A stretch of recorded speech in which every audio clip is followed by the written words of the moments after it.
Hey up, it's Steve from the Old Yorkshire Geek, and welcome to episode 134 of Magnificent Mondays. And a happy May the 4th to you, be with you, whatever, because it's May the 4th, which means it's the first Star Wars day of the month. We've got two, haven't we? May the 4th and May the 25th. But it's May the 4th, so we're doing a Star Wars film today, which is as you can see there, Attack of the Clones, episode 2, Attack of the Clones. My favourite of the prequels. I don't care what anybody says. I like it. But before we get going, don't forget to like and subscribe, share the video, drop a comment, hit the notification bell if you're subscribed already.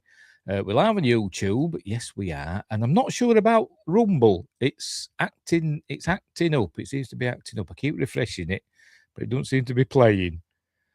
I don't know what's happening with Rumble. We will see. I'll come back to it later. But anyway, never mind. And Josh Temple's here saying, May the 4th be with you, Steve, and all who watch. Yes, all who watch.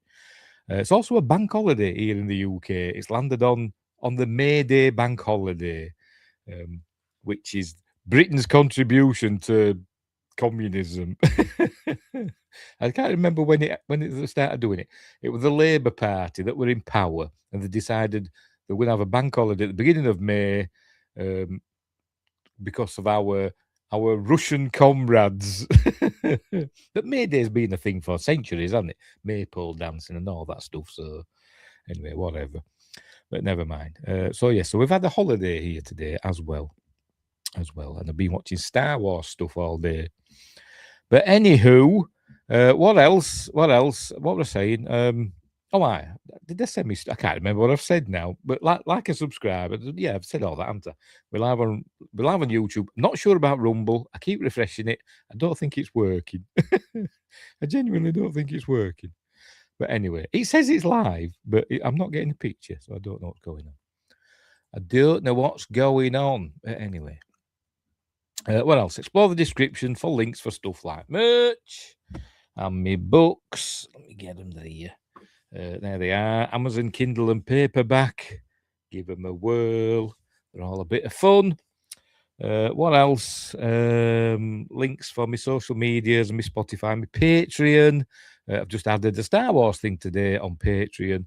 My audio commentary / watch party for Phantom Menace. So that's popped up on my Patreon today. What else? Become a member and you get early access videos and exclusive videos and chats, what they call, not chats, emojis in the chat and all that kind of stuff. Right, so off we go. Star Wars Episode 2, Attack of the Clones from 2002. Sorry, I'm suppressing a yawn. Sorry, I'm really tired. I've been up since like 7 o'clock this morning. Bank holiday, you're supposed to have a lie-in, aren't you? Not me. Anyway, as with Phantom Menace, directed by George Lucas and written by George Lucas, apparently with help from some bloke called Jonathan Hales. I think that's a lie. Because it's a very George Lucas script. I think he just said, I'll make somebody up. I'm sure he's not made up. To help me with the script. And I don't think he did. Or maybe he just read it and went, yeah, it's fine. Anyway. Stars the usual gang from previous, Ewan McGregor, apart from Liam Neeson. Although we do hear his voice. Ewan McGregor, Natalie Portman, Hayden Christensen debuts as Anakin Skywalker. Ian McDiarmid, or is it McDiarmid? I don't know how you pronounce it. Samuel L. Jackson, Christopher Lee, I'm burping already, Anthony Daniels. They keep bloody plugging Kenny Baker, don't they? As R2-D2. What are you in R2-D? How long? I don't know. But anyway, whatever. And Frank Oz as the voice of Yoda.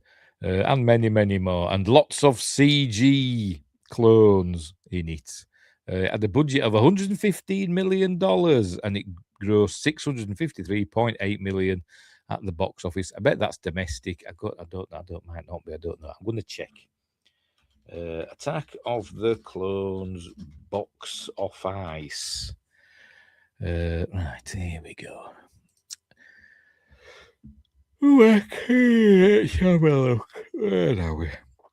Where does it tell us? Oh, it says there. Oh, no, it is 653. Worldwide, domestically, 310. Fair enough. I thought I might have done a bit more than that, but never mind.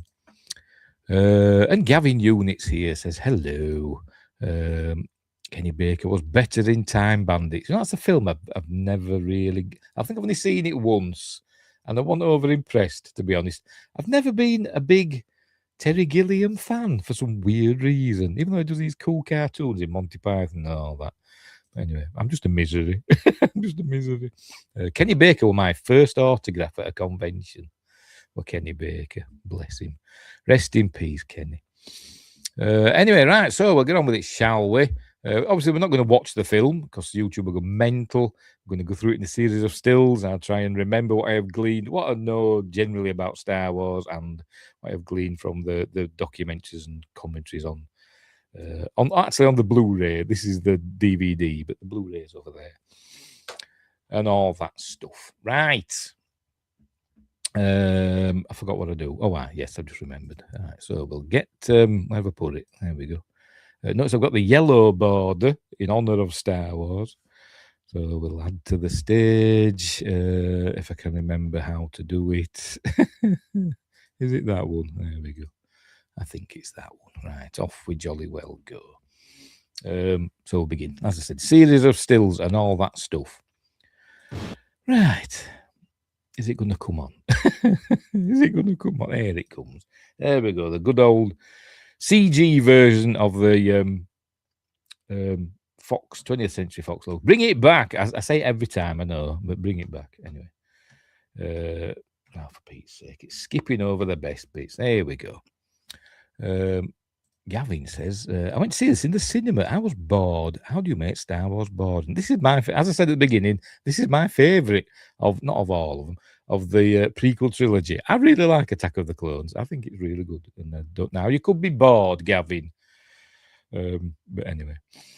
A long time ago in a galaxy far, far away. Yeah.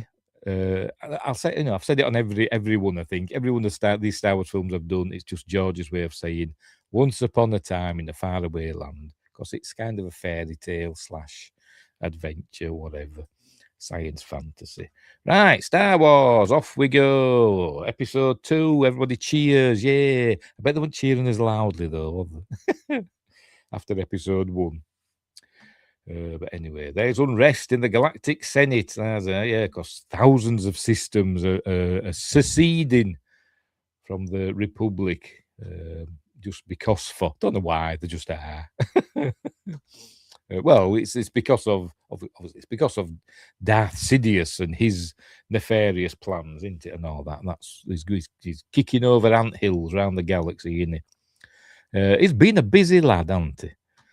Right, so off we go. Oh, yes, another source of contention. We don't have a pan down. I always thought it was tilt down. I thought the panned across and tilted up and down, but in the script it says pan down but this one it pans up. Look, I don't want to play it. How dare he pan up? Every other one pans down. Don't know why I decided to pan up for this one. You'd have thought he'd have panned across for one of them. Just plan it from the side. But he never got round to that. Maybe it never occurred to him. I don't know. But anyway, here we go. There's a Naboo ship. Because all the Naboo ships are silver for some reason. I don't know why. They're just there. But it's a Naboo. Is it a cruiser? I think it's a cruiser, isn't it? A Naboo cruiser with 2 stars. Is it 3 starfighters? Was it 2? I don't know. There's 3, isn't there? Naboo starfighters in attendance. And apparently, George went mental in this film. There's very rarely there's an actual set for the actors to stand in. But every single frame, this is according to Rick McCallum, every single frame in this film has a visual effect in it. And Hayden Christensen says he only remembers one scene that they were in that didn't have a blue screen attached to it. But I bet it still had the visual effect in it somewhere. Anyway, so this I think this is filmed against a blue screen, and they just reused this background from episode 1. Anyway, right, so here we go. So it's arriving at Coruscant on a foggy day. Really cool, by the way, really cool. And atmospheric. You can feel the chill in the air almost, and the noise of the Star Cruiser, which I think came from like a turboprop aircraft. I will play it. Can't bloody hear it now. Where is it? It's this one. That noise. I think it's from like a twin-engined turboprop aeroplane, I think. Gavin says, every frame's so dense, packed full of information. Oh, stuff. Maybe a bit too much. And Justin's here saying, hello, everyone. May the force be with you always. As Obi-Wan might say. Anyway, so they're arriving at Coruscant. I'm not sure what happens here next year. They're arriving the landing pad. And I did look it up, what happens next, because obviously there's R2. And the Senator Naboo, by the way, she's not a queen anymore, is Amidala. She's a senator now. They've got a new queen, Queen Jamelia, not the singer. But she's a senator now. We've got to think this is Senator Amidala coming down the ramp. And I don't know. I've tried looking it up. I'll show you what happens. We'll see what happens. Here we go. All blows up. Look, there we go. Boom, boom. It's there. It's from inside, isn't it? Let's go back a frame at a time. Pardon me. See where the explosion originates. It's from inside the ship, isn't it? Yeah, it's up there. Look, it's from inside the ship. So I don't know. I didn't see a grenade popping or anything like that. I did look it up because we find out later on that Zam Wessel, the assassin, shape-shifting assassin, did this. And but I don't know how. Because they've just flown from Naboo. They've only just landed. So is Zam Wessel in disguise as one of the guards or one of the crew? Because she can shape-shift. I don't know. It doesn't tell us. But somehow got on, she planted a bomb on the ship somehow. And it's blown up. But we do find out that it's not Senator Amidala. There she is. That dies. There we go. It's one of her stand-ins because remember she's got lots of decoys, hasn't she?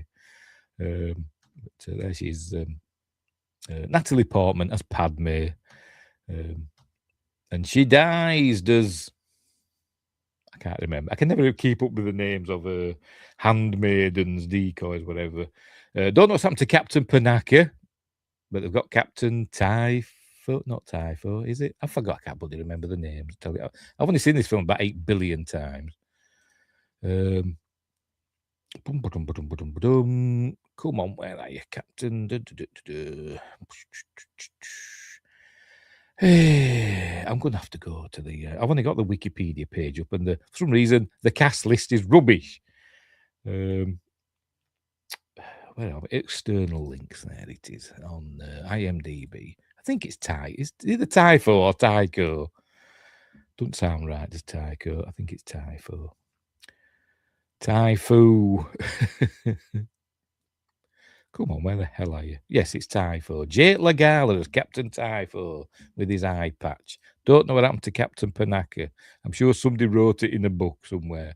And Beardy Brits is here. Hello, Beardy Brits. Justin says, Padme, the real villain of Star Wars. Could be argued, because she could intervene, couldn't she, at some point, particularly in this film. Anyway, she doesn't. Anyway, so decoys, deed. They forgot to include R2 in this scene because George Lucas, is not the best director in the world, and I think his attention wonders, and he forgot to include R2. So they probably spent about $8 million sticking a CG R2 in there. Anyway, so we cut to Palpatine's office. Remember, he became Chancellor at the end of Phantom Menace. So he's been Chancellor for 10 years now, because we'll learn it's 10 years after Phantom Menace. So I don't know how long his reign is. Is it a 5-year stint? So is he coming to the end of his current stint? I think he is, isn't he?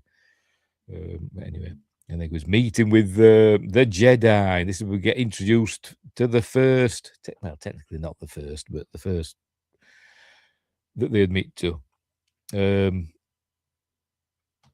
Fully CG Yoda. There he is. That they based it on the Empire Strikes Back Yoda. Because remember, they had the puppet in Phantom Menace that looked weird, didn't it?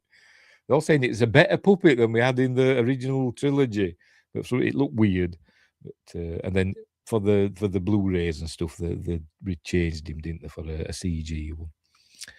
Anywho, here he is. So we learned all this terrorist stuff going on with all these systems seceding, and Palpatine saying, "I will not let this republic that is," and all that crap. But we all know he's really behind it. Anyway, so Padme arrives. What's happening there? Is she coming through the door? Oh, why is the door open? Wonder what's going on then.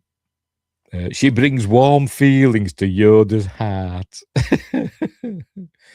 I've included the subtitles. Should there be a subtitle track? No, it's there. Why is it not playing the subtitle? Oh, there we go. Your tragedy on the landing platform. Anyway, so they think, the Jedi think it's spice miners on the moons of Naboo. And she says, no, I think it's Count Dooku because he's a vampire and all that stuff. But anyway, there's Rose Byrne. Look, as I'm going to have to look at it because I can't remember her character's name either. As Dorme, another decoy. She says, Padme and the Jedi's outdated ways. You don't like Padme, do you, Justin? What's up with Padme? Anyway, so they decide that they're gonna. She doesn't want to. Her hair looks weird there, doesn't it? Anyway, she doesn't want to go into hiding, so they decide they're going to have a Jedi look after her, and Master Kenobi and all that is going to look after her while she's on Coruscant. There's Jimmy Smits as Bail Organa. He's back. He's Jar Jar. Darth Jar Jar's back. And he's Representative Binks. He represents the Gungans as part of the Naboo contingent. But anyway, that says Darth Jar Jar, in my opinion. You see that Yoda's suspicious of Palpatine, but he doesn't know what about it. Anyway, so we're going to get introduced to Anakin, older Anakin, and older Obi-Wan in a minute. Here they are, in an elevator. Not making love in an elevator, like the Aerosmith song. Anyway, there he is. There's Hayden Christensen. The audience all claps. Yeah! Going up to Padme's apartment, and he's sweating. I like to talk about an adventure where they fell into a nest of Gundarks, which I think we saw Gundarks in Clone Wars. I think it was in Clone Wars, wasn't it? We saw what a Gundark looks like. Anyway. So here they are. Here they arrive. Oh, me, Annie, me's happy to. Oh, God, I hate him. Anyway, I've got my own version, but my own edit of all the prequels. and Jar Jar, I think I've edited him out. I mean, except where he needed to be in. Anyway, so they meet up with Padme. Anakin makes a fool of himself immediately because obviously he's madly in love with her, so he gets all tongue-tied and stuff like that. I must admit, I would as well, because I'm like that. But Justin wouldn't. He wouldn't even shake her hand or kiss a knuckle or anything. He'd just headbutt her or something because he don't like her, because he says, was not a Padme guy. And Justin says, Hayden Christensen got so much hate back in the day, but glad he is getting love now. I didn't have a problem with him. I had a problem with the kid in Phantom Menace. It was bloody horrible. He should have been older, but never mind. Darth Jar Jar, sorry, your respect. Lord Jar Jar. Anyway, so they said they're there to just protect her, and all that. But Anakin wants to find out who's trying to kill her. But Obi-Wan says, no, they've not been told to do that. But he says, well, we should do. He says, well, no, know your place, you obstreperous young whip whelp. But then they look falling out. And she's like, oh, crap, this is awkward. But anyway, so You will know your place, young one, and all that, because he's doing his best Alec Guinness impression. Anyway, so she sods off to bed, apparently, because says, I will retire, even at the middle of the day, it seems. No, the sun's starting to go down, but I don't know. Anyway, off she goes. And he starts moaning instantly, does Anakin, because, she barely recognized me. And she's a happy. Oh, God.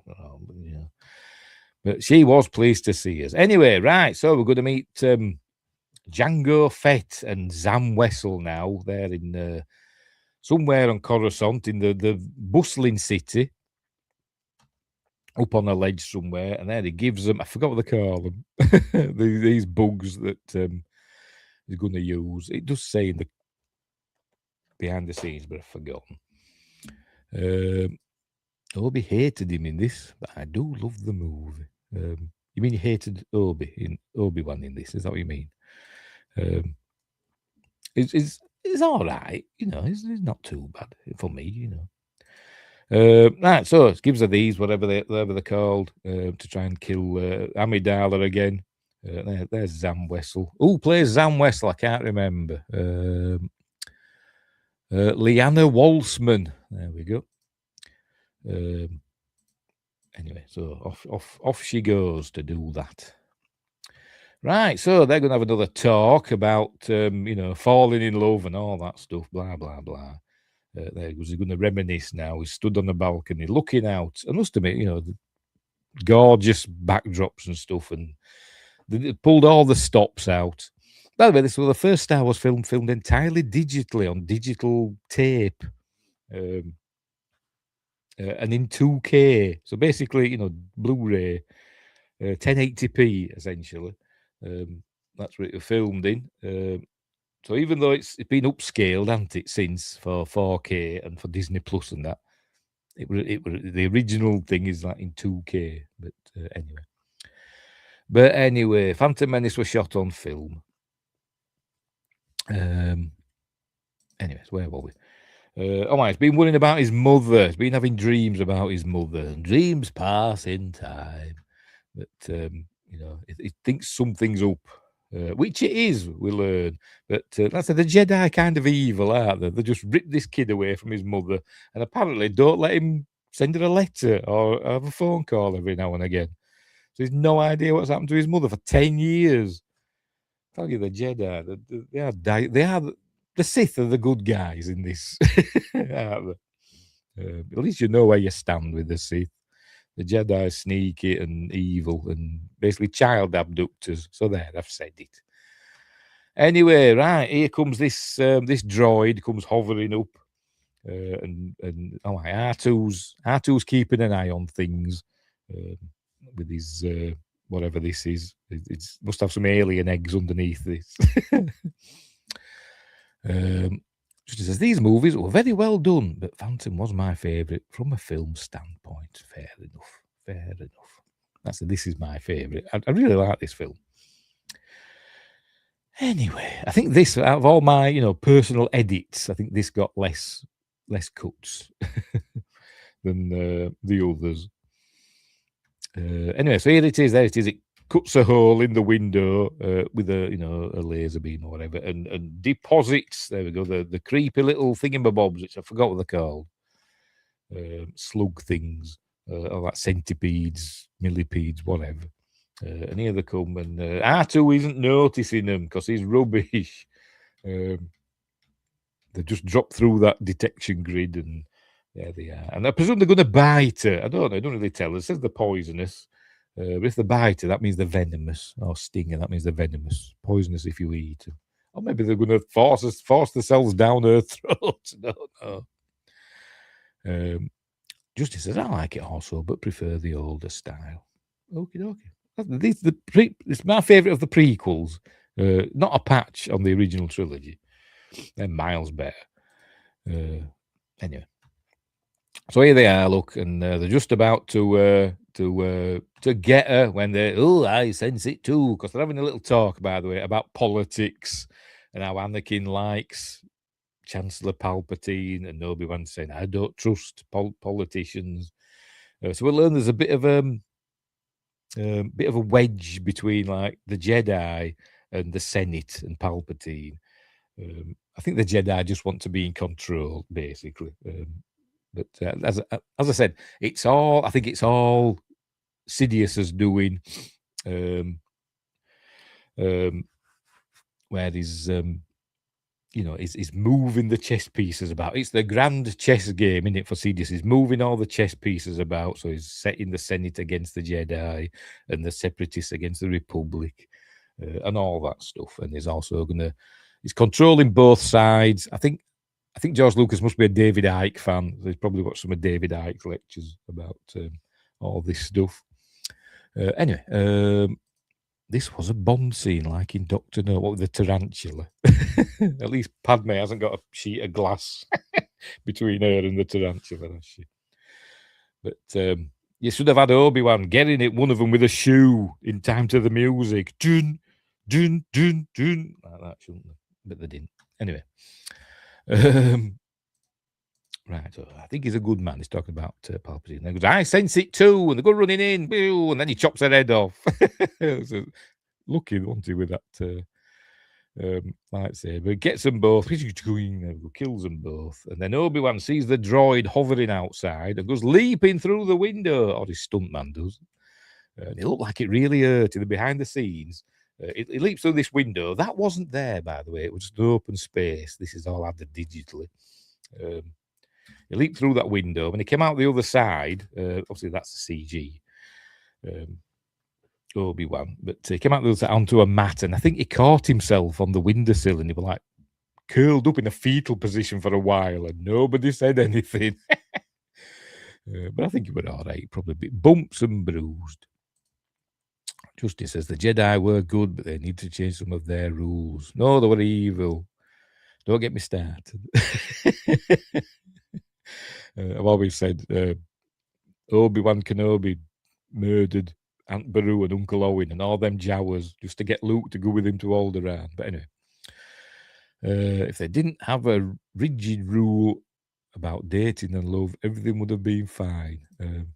Maybe so. And they'd probably have had more Jedi, wouldn't they? Because there'd have been Jedi kids, kids coming from, two Jedis. They've been getting even more powerful. But anyway, then we'd have ended up having Jedi emperors and empresses, and then they'd been inbreeding. It'd be like the Roman Empire. Anyway. Right, so off he goes across Coruscant, dangling on this droid.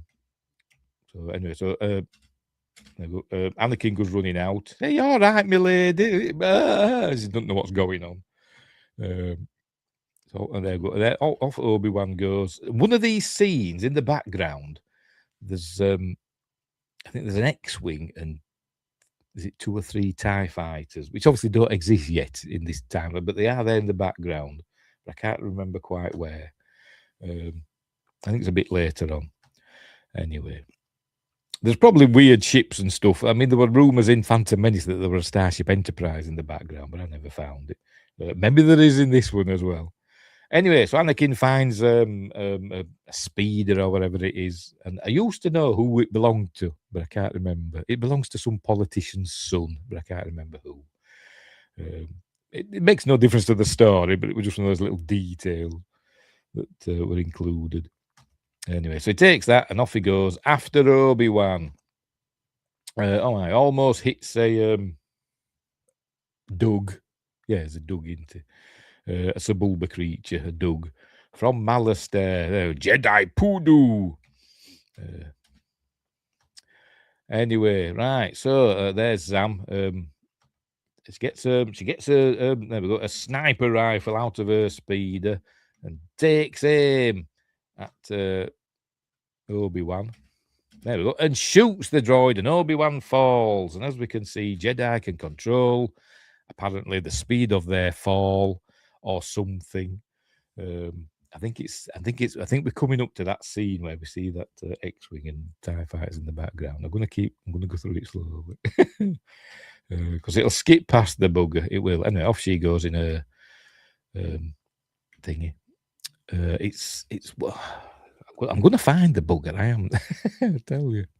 Anyway, Anyway, so he gets under Obi-Wan, basically catches him in the speeder. There he goes, tumbling down.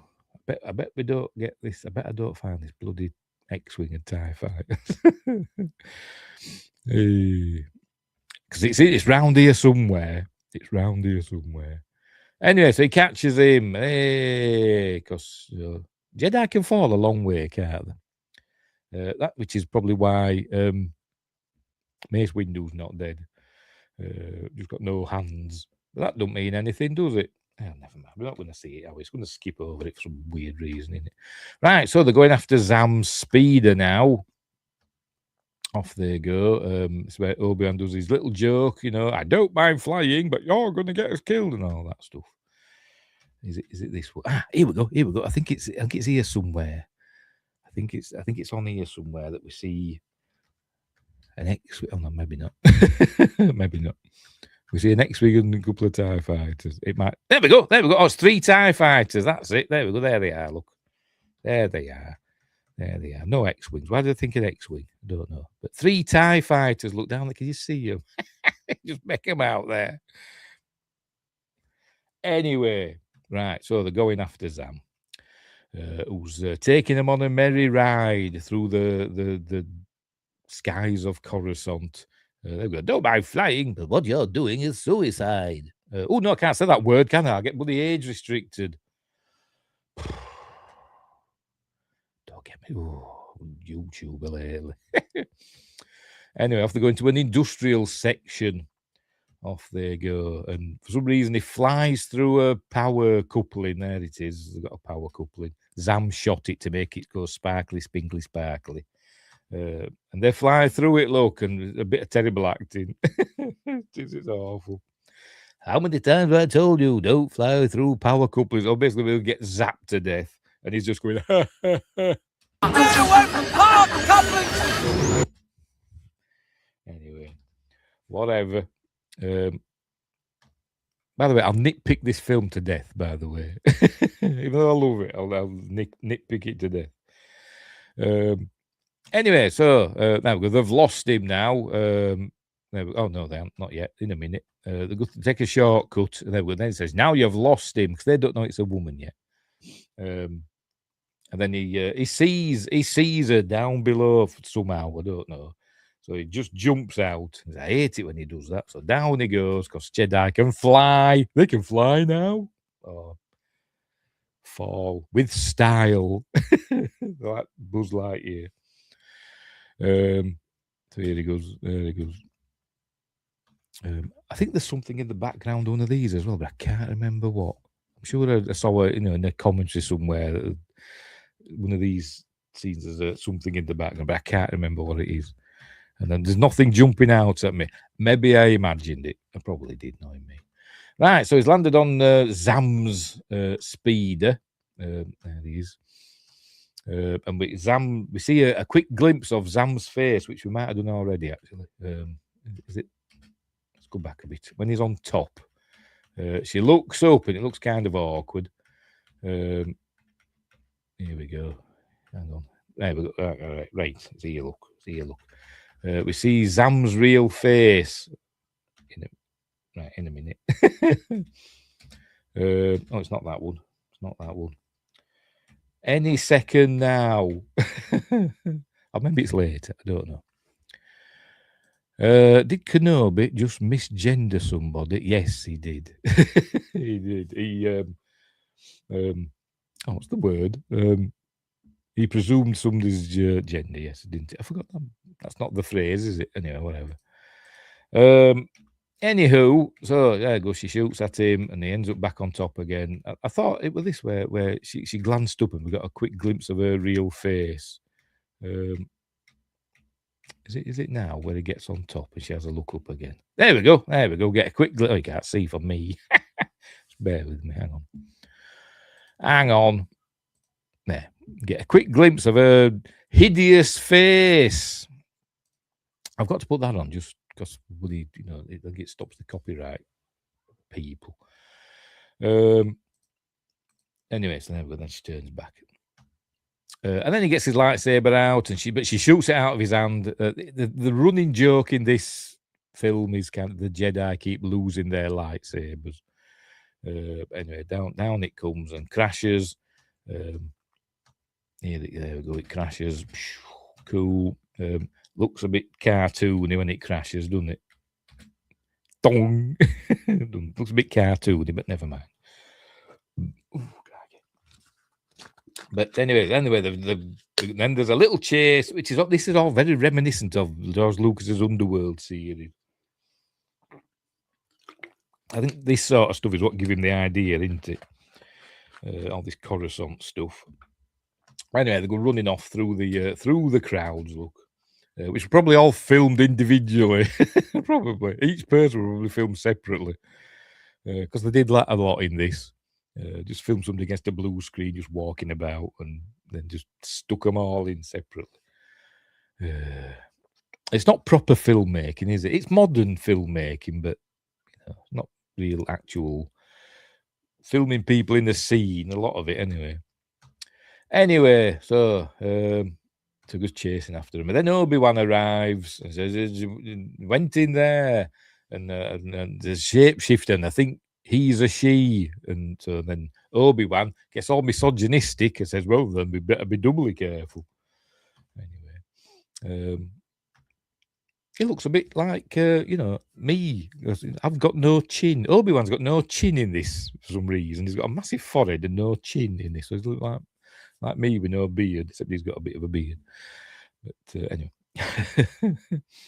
I forgot. Yes, when he got his lightsaber shot out of his hand, Anakin, by Zam, Obi-Wan just happened to catch it. He just happened to fly in his direction and just snatched it out of the air. Because Jedi are lucky like that, but Obi-Wan doesn't believe in luck. But anyway, so he gives him his lightsaber back, and don't lose it. This weapon is your life. And anyway, so they're going to this. It's supposed to be like a bar, sports bar or something, where you can place bets on stuff. You've got like some sort of. Let's go back. Does it show it? Oh, never mind. Some sort of pod racing over here, and then robot football, droid football or something.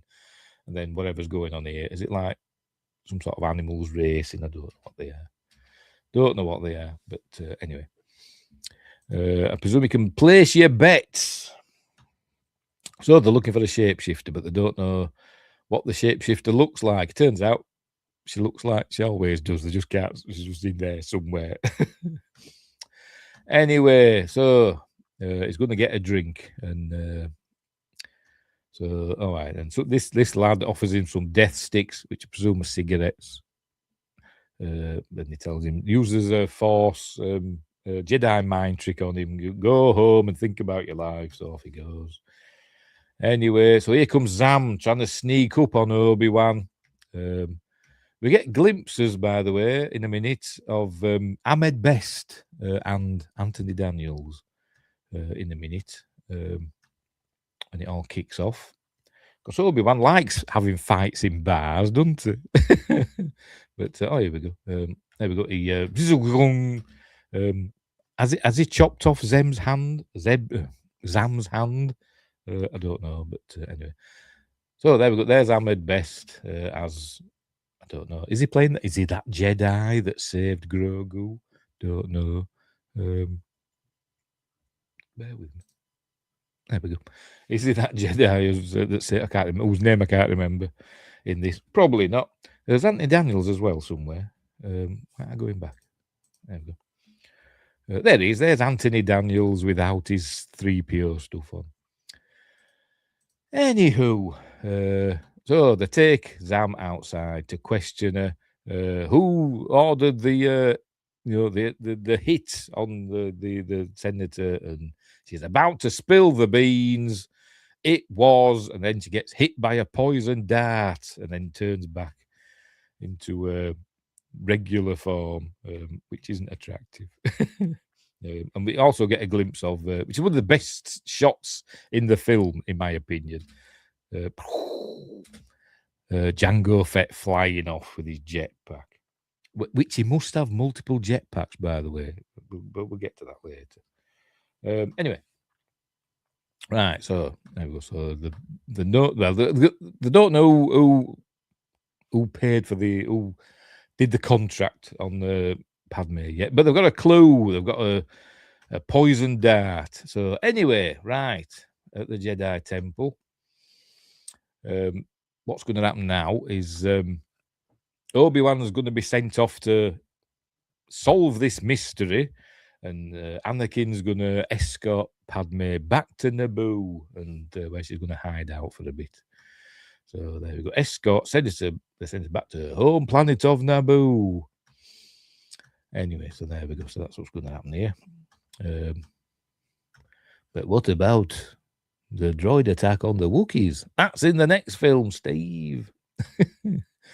Anyway, right. So, yes, as well. Yes, he's got to go and see. Anakin's got to go and see Palpatine to get him to talk to Padme to get her to go into hiding basically until they solve this mystery of who's out to get her. Anyway, so this is where we kind of learned that in the last film, he said, young Skywalker, I will keep an eye on you and all that. And he has been doing it. Looks like a Palpadult to me. Not a Palpatine. Crikey. I got it straight away, Wingrave. Oh dear. Anyway, so he's kind of mentoring. Oh, pardon me, stop mentoring Anakin. And we learn what comes of that in the next film, don't we? Where he's saying, I see you becoming the greatest of all the Jedi, Anakin.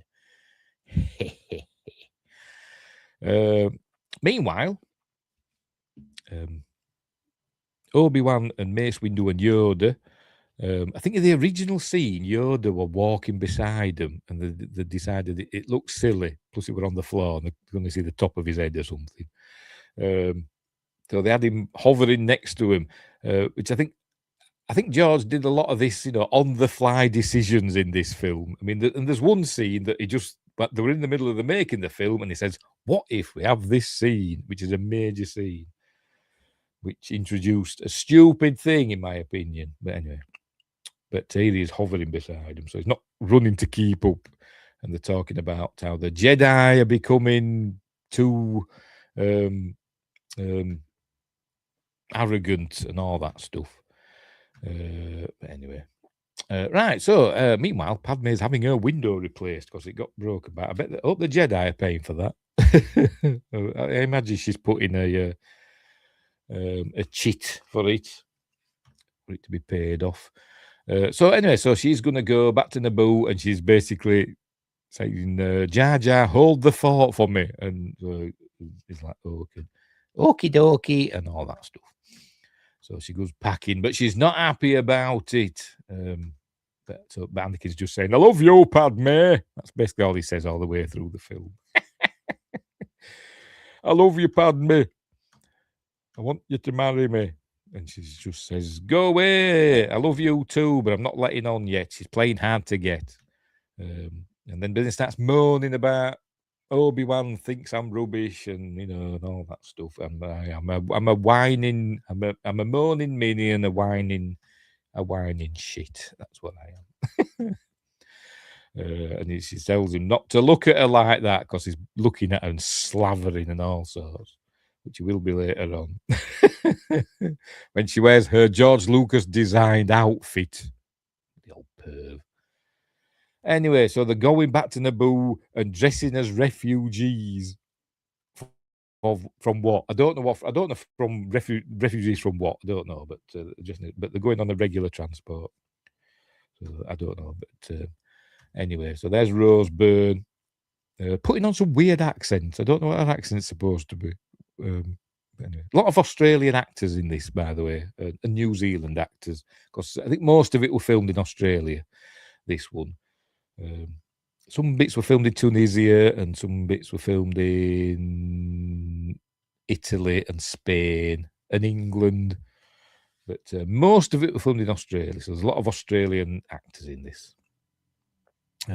Antipodean actors. such as Roseburn. But she's got some weird accent in this. I don't know, but she's not doing an Australian accent. Anyway, so she's been a bit all sad and saying, be safe. And what she's going to do, she's going to basically be Padme. So the bad guys don't know that Padme is leaving. They think she's going to be Padme. She's probably going to put the little dots on her and stuff like they did in the first film. Because it were mostly, I don't know what's happened to the other one. I forgot who played her now. What they call her? They're from Pirates of the Caribbean. She was in the first one, wasn't she? Being one of Padme's decoys. I can't bloody remember. Anyway, so off they go. Right, off they go. We get little clues as well, by the way, that George just makes things up as he goes along. Not that KK. I still don't know. Still don't know from KK. Is that the clue? Is that her initials? I don't know. I can't really remember. I have no idea. I can see it in my head, but I can't remember her bloody name. Anyway. Oh, yes, thank you. Keira Knightley. Yes, it was KK. You know, I'd never have got there, ever. Even though you give me the initials, I'd never have thought of that. You'll know when you get to my age, you young'uns. I know I said that a lot. Anyway, by the way, right, so if you look at the background, you see R2's there. We see, starting to go down the steps, look. Well, struggling to go down the steps. Why doesn't he just use what he has later on? Because George hadn't thought of it by this point in the film, I imagine. Something's caught up to him, look, after struggling down them steps. And we get another one later on. When they get to Naboo. So off they go. Off they go. All to John Williams' amazing score. You can't beat John Williams' music in Star Wars, can you? He never delivers a duff score.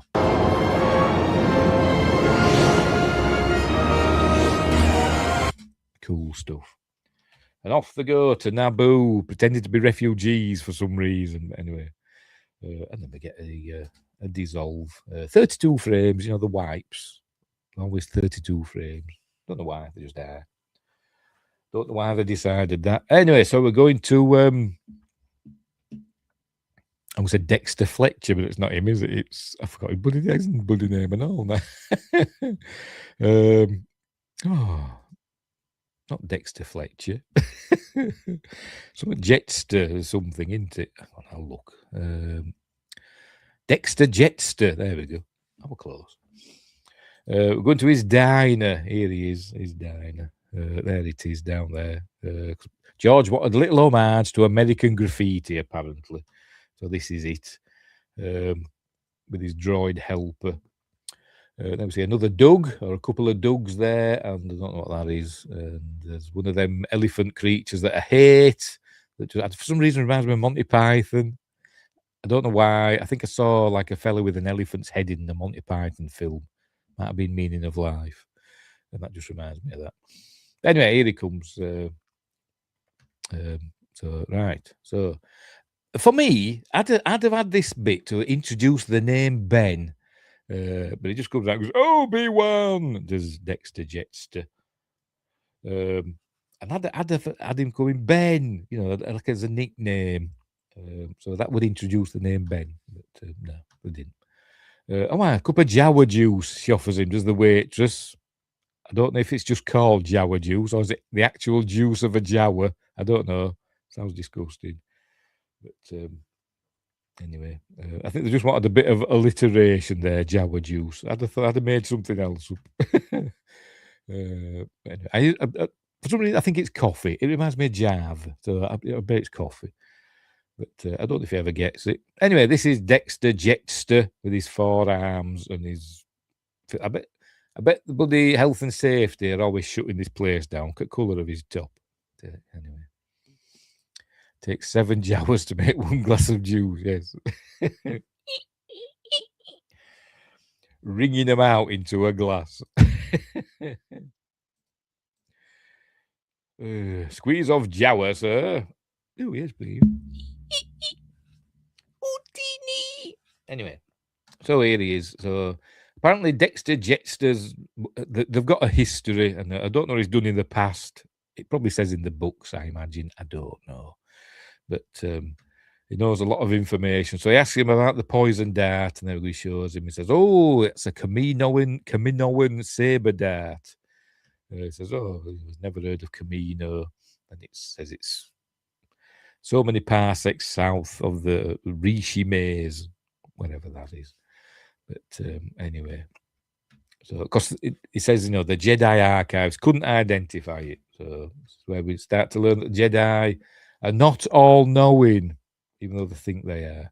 But anyway, there it is. By the way, it's based on Ernest Borgnine, is Dexter Jetster. I'm sure Ernest Borgnine was thrilled when he heard about that. He was still knocking about, wasn't he, back in 2002? Because he's got a moustache look. But anyway. And apparently pine cones for the years. That's what it looked like to me. But anyway.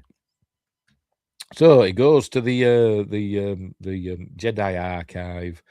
There's all these busts. One of these apparently is George Lucas. I don't know which one. Maybe that one. I don't look much like him, does it? Not got enough of you know, like what I've got. Bloody turkey gizzard neck.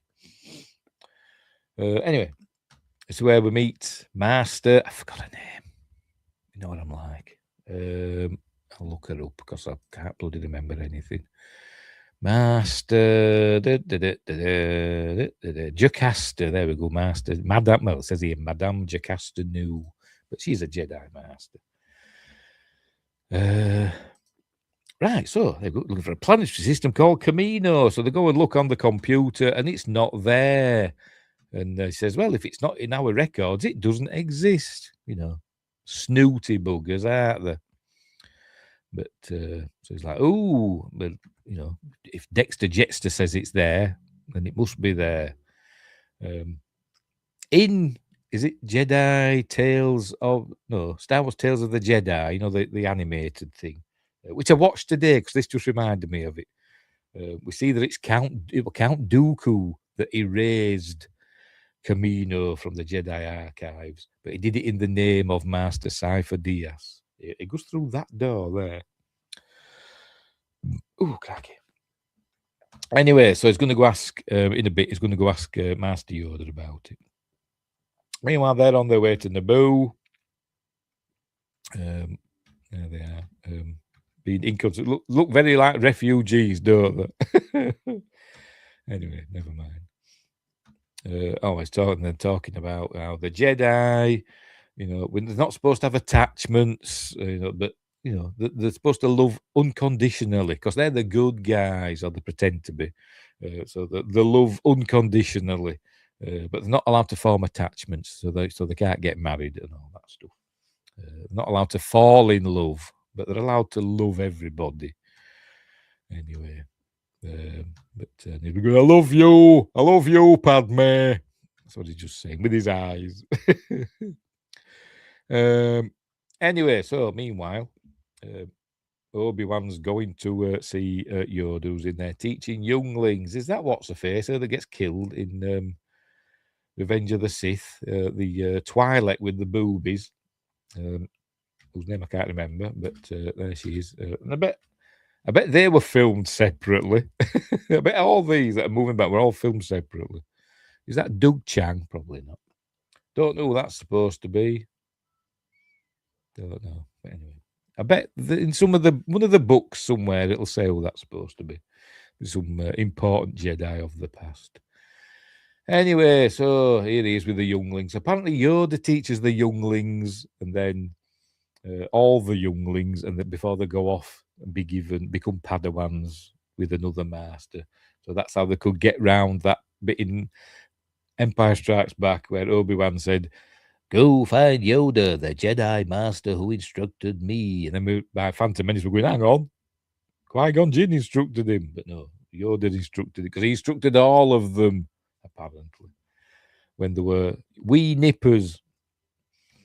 So here he is, going to ask him about Camino. It doesn't appear on the charts, but the gravity of it is still having an effect on other systems. So they've got to go to the centre of gravity's influence. So it's basically got to go there.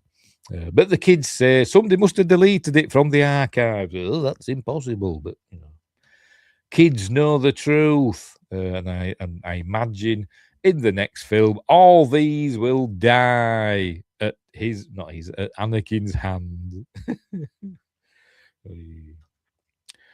Right, so there we go. He's got to go. He's going to head off to Camino now. Meanwhile, on Naboo, the transport arrives, and we get to see a couple of I forgot what the Millennium Falcons, except they're not. What is it? YT-100s? I can't remember what they're called. But we see a couple of them there on the landing pad. There we go. You see them there. A couple of Millennium Falcon cargo ships. I can't remember. Is it YT-100, YT-500? I can't remember them anyway. There they are. A couple of them. But neither of them are the Millennium Falcon, I imagine. Or maybe one is. Who knows? I'm trying to look around, see if there's anything else I recognise. Don't know. But anyway, so they've arrived at Theed. There's the hangar, look, that were in Phantom Menace that they flew out of. The fighters flew out of to fight the Trade Federation stuff. Anyway. Right, so here we are. They've arrived at Theed, all very regal and posh. Anyway, so here we go. Here's R2 struggling to get up the steps. Look, why did he fly up? Because George hadn't thought of it by this point, I imagine. He wants to keep it a surprise, but we'll get to his jets later on. Love this film, but bloody hell. Right, so anyway, so here we go. Now, they're still moaning about stuff. Right, this is Queen Jamelia, not the singer. If you're not from Britain, probably don't know who Jamelia is. She was a singer.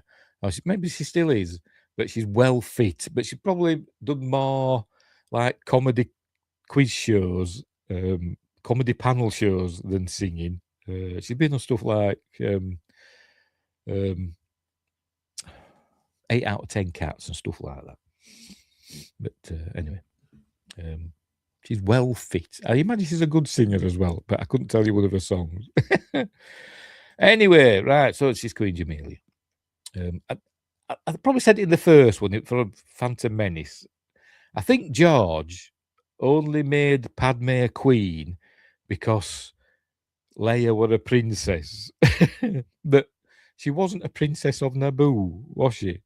So that didn't make sense. She became Princess Leia because her adopted parents were Bail Organa, and I think she was a queen once. She was Bail Organa's wife. I don't know. I can't remember. But that's why she was a princess.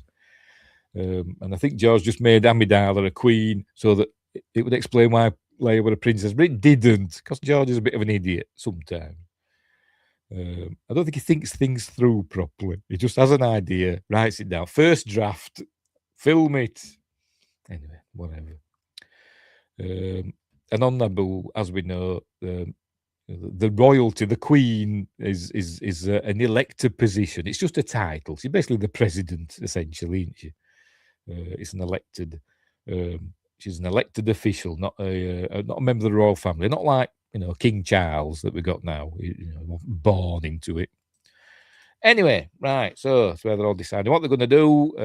Yes, Cy Bibble, is that his name? Cy Bibble. Anthony Ford Davis. If I've remembered that right, I'm going to be impressed. Let me look him up.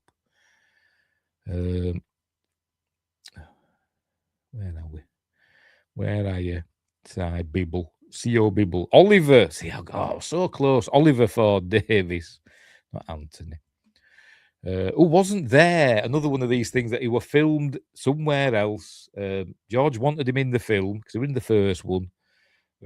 George wanted him in, but he was unavailable. So that basically, he was in Britain doing a play or whatever, and he couldn't fly to Australia. So they basically costumed him and filmed him in front of a. I can't speak.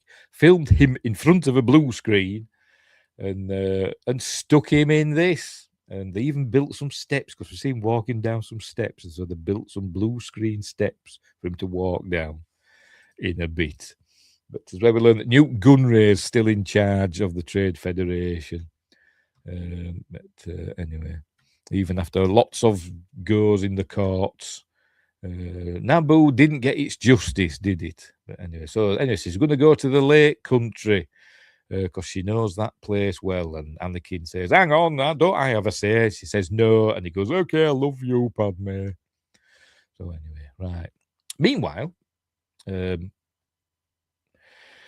Obi-Wan arrives. That doesn't look like Obi-Wan, does it? Not a very good likeness, is it? Maybe it is, I don't know. But Obi-Wan arrives at Kamino there with his Jedi fighter with its hyperdrive ring attachment. And you notice it looks wedge-shaped because George decided he wanted the technology to start looking like Imperial technology, because we were heading towards that time. So he wanted it to look like a Star Destroyer. I don't know why, because we get Star Destroyers at the end of this film. Spoilers. We get. I don't know if I can't remember the Venator class or whatever came before that. I don't know, but we see them at the end of the film, which look like progression to Star Destroyers. I mean, why didn't they make this look more like a TIE fighter? I don't know. But, they could have given it, the, what they call them, veins, whatever they call them things, like a TIE fighter. I know they did in the next one, the fighters they had them things on, didn't they? But to do with this, instead of making it look like a Star Destroyer, but it was a visual thing. You wanted people to connect it with the Empire. Anyway, so off he goes to Kamino. There he is. I think they tried loads of hats on him. Let's go back again. I think they tried loads of hats on him, see what looked best, and they decided none of them looked any good, so they stuck that thing on instead. A bit of metal across his forehead. Anyway, so off he goes to Kamino, which we learn is like an ocean world. Heads to the capital, which I forgot what it's called. Does it say in the plot description? Let's have a look. Plot. But it doesn't say. Goes to Kamino. No, it doesn't say. I can't remember the name of the city. Never mind. I used to know all this stuff. I did. Don't anymore. Anyway, so it arrives here. This is my favourite bit of the film, is the Kamino bits. I love these bits. I don't know why. I think it's because it's raining and thundering and stormy. It's kind of cosy for me. It's a bit like Halloween, a dark and stormy night and all that stuff. It's just atmospheric. So he's arriving at whatever this city's called. I can't remember. But it's on the tip of my tongue. Unlike Keira Knightley. But anyway. Right, so he lands. I presume he's got permission to land. But anyway, so out he comes. Chucking it down with him. Obviously, Jedi don't believe in umbrellas. All right, we're also introduced to R4, which is Obi-Wan's droid, or droid that's been assigned to him. He doesn't own it because he doesn't remember ever owning a droid, but it's R4 that's been assigned to him. Right, so here he comes. Right, and he's met by whoever this is. I used to remember all these names. I used to know them all. And I can't bloody remember them. But I'll tell it. I'll know it when I see the bloody name. I will. It's Lamas. No, not Lama. Tom Wee. There we go. Tom Wee. Dad, Tom Wee's here. Played by Rena Owen. And she's actually there. She's very thin. No. She was actually there, on set with like a, what they call it, like a workman's hat on, plastic workman's hat. I think it was a blue one with Tom Way's neck and head stuck on top of it, so it could have an eye line to look at her straight in the eyes. George Lucas said he wanted these to look like grey aliens, that abduct people. That's how he described it, and didn't work really because grey aliens don't look like this. But he wanted it to be like an homage to Steven Spielberg's Aliens in Close Encounters, which I suppose it does a little bit. Anyway, so is this is Tom Wee, And she seems to have been expecting him. I think they've been expecting the Jedi to turn up for the last 10 years, just to see how they're going on. I've not heard from the Jedi in 10 years, because we learn that 10 years ago, Master Cypher Diaz, who we know nothing about, I think we learn more about him in the Clone Wars. I think we actually see him in the Clone Wars at some point. I can't remember. But in the series, he went and presumably at the behest of Sidious, because Sidious is behind all this, isn't he? And ordered the clone army. And imagine they paid up front, because they won't have been doing this for 10 years, not being paid, will they? Anyway, whatever. Oh, the name of the Tipoca City. There we go. It came to me. Tipoca City. That's what it's called, the capital of Camino. I've been rubbish in a quiz. Just give me 5 minutes and I'll get the answer. Right, so there she is. That's Tommy. We've been expecting you. What? Have you? All right, fair enough. So I'll go and introduce you to Lama Su, is the Prime Minister of Camino. I couldn't remember the name of the planet then. Anyway, here they come. And I said, lots of blue screens. That's all it is. I think, and he said, all there was just blue screens and like a blue chair for him to sit on. That's all there was. And he says it was really hard. So, but you're an actor. You get paid big bucks. Do your job. So I'm guessing the male Caminoans have a crest and the female ones don't. So there we go. He's got quite a deep voice for somebody with a long, thin neck. For some reason, I'd imagine somebody with a long, thin neck would have like a reedy voice in my mind, but he doesn't.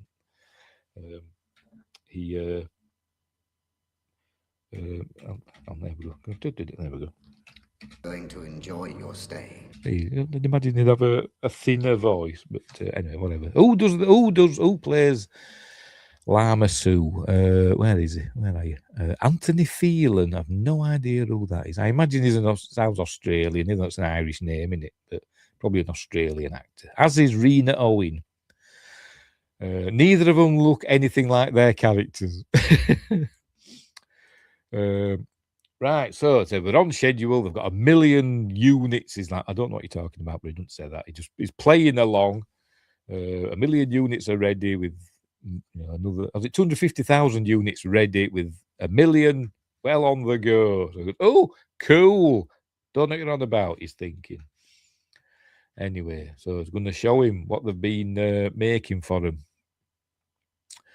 Meanwhile, on Naboo, they've arrived at in Italy. This is where they filmed this, at Lake Como, I think, because George once went there on a holiday and he thought it was lovely. So I'm going to film there. So here he is at Lake Como in Italy. It is very nice. I must admit, wouldn't mind going myself, but it's unlikely. Anyway, so he's doing, I love you, Padme. There's more of that. And he hates sand, and I hate sand, it's coarse, it's not like you, and he starts groping her, basically. Look, she's touching her, but she's letting him. So, she's giving off all the signals, and then the kiss, the dreaded kiss. By the way, she's supposed to be like 24 now, isn't she? And I think he's just turned 20 or something like that, Andy, by this time. Or something along them lines. Or maybe he's 19, I don't know. But he's a toy boy for her, isn't he? Which probably irks Justin a lot. By the way, I'm going to make sure. Oh, yes, we're back. We're live on Rumble. I'm just checking. Yes, we're live on Rumble. Just check the stream health on YouTube. Yes, we're okay. Right. Where were we? Yes, they're snog. They have a snog, and then she goes, "Oh no, I shouldn't have done that. Oh, I'm sorry." But inside he's thinking, Anyway, so meanwhile, back on Camino, there we go, showing us their cloning labs, because Dexter Jetster had said, I'm going to call him Dexter Fletcher for all this rest of this film. If you don't know who Dexter Fletcher is, he's an actor who became a director. So he's director Dexter Fletcher. He was in Doom. He did a lot of TV in the UK, but in that film Doom, he played him that ended up in a wheelchair. You know the film Doom with The Rock and Carl Urban. Pinky. Was it Pinky that he played in Doom? That was Dexter Fletcher. And he also directed like the last part, or I don't know how much of it, of Bohemian Rhapsody, which was directed by Bryan Singer. But he got into a spot of bother, didn't he, Bryan Singer, which I don't think he's ever got out of. You don't hear much from him now. And Dexter Fletcher stepped in and finished off Bohemian Rhapsody, the film, not the song. That's Dexter Fletcher, but he's not in this, but he's in my mind. Anyway, where were we? So, yes, so Dexter Fletcher had said there were cloners on Camino. So here we see they're doing cloning. And we learned that they're using genetic material from a bounty hunter called Jango Fett. We learn later, not now, he's actually a Mandalorian. What the Impress Gang? Yeah, I've heard of it, but I've never seen it. Yes, I think he wanted Dexter Fletcher in a series called Press Gang. Yes, I think he was a child actor, and then grew up and became a grown-up actor and a director as well. Anyway, where were we? They're using genetic material from. I don't know what sort of genetic material. Do we want to know? I don't know. But anyway, from Jango Fett. To create all these babies, look. And they've been doing it for 10 years. So here we are. There's some that are like 5 years old, so they look like 10. So we get a lot of, I can't remember the name of the actor. Is it Daniel? I'm going to have to look. Boba Fett, where are you? Where are you, Boba? Daniel Logan. There we go. So we get lots of Daniel Logans here. There we are. Because the growth's been accelerated there. We've got Daniel Logan as the young clones, and also Boba Fett, who we're going to see in a bit. And he's Tamara Morrison. There he is. Lots of Tamara Morrisons as the grown-up clones, and we get to know them more in the film, in the series, The Clone Wars. But here they are. And they say they're better than droids because, you know, they can think better than droids and all that stuff because they're alive. And they've all got New Zealand accents for some reason, even though I think all the Cameans have got Australian accents, but, you know, whatever. They're all from down under, aren't they? Because Tamara Morrison is from New Zealand. But anyway, right, and so here we go. And now we're going to see more of them. They're going to show him, and I've got a little clip that I'm going to add on in a minute. There we go. See a bit of training in the background. Look, getting all ready. So I'm guessing, do the Kaminoans build all the ships and the weapons and stuff as well, or do they get them from people like the Geonosians? Don't know. As I said, it's all like Sidious is working both sides, isn't it? He's both teams in the game, isn't it? He's Sidious. But anyway, so you will see him in the background training. And their stormtrooper outfits, clone trooper outfits, getting their helmets and stuff.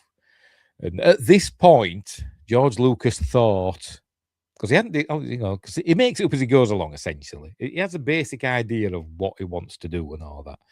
But he's essentially making up as he goes along. And at this point, he thought the clone troopers were going to become stormtroopers. And he says it in the commentary. They're going to become the the stormtroopers of the original trilogy. And there's one part in it in particular that we'll get to that he used to demonstrate that. But then obviously he changed his mind, so that bit was there for no reason, it seems. But anyway, we learned that they paid, I don't know how much they paid Jango Fett for his genetic material. But they paid him a lot. Plus, he wanted a boy of his very own, who's just no growth acceleration, just basically a copy of himself. Who we learn is Boba Fett. So there we go. Boba doesn't have a mother. Just like Anakin doesn't have he has a mother but no father. Boba Fett has a father but no mother. Anyway, so here we go. They're going to show him the The clones. Bring out the clones. There they are.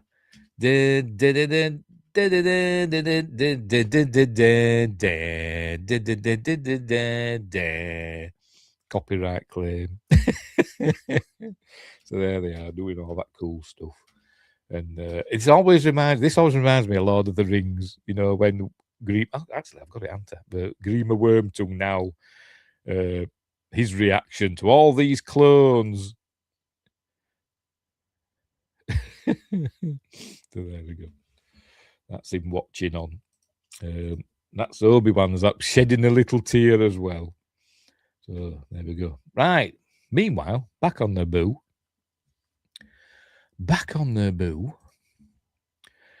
By this waterfall, which I think is a real waterfall. I think. Hang on, let me check.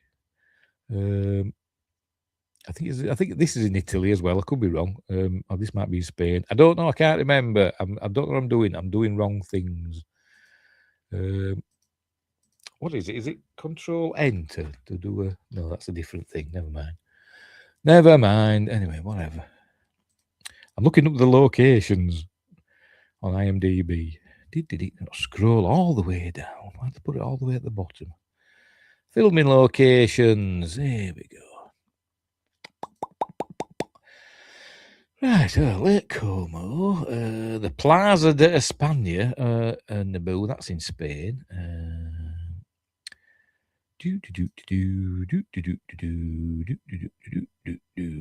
Come on, where are you?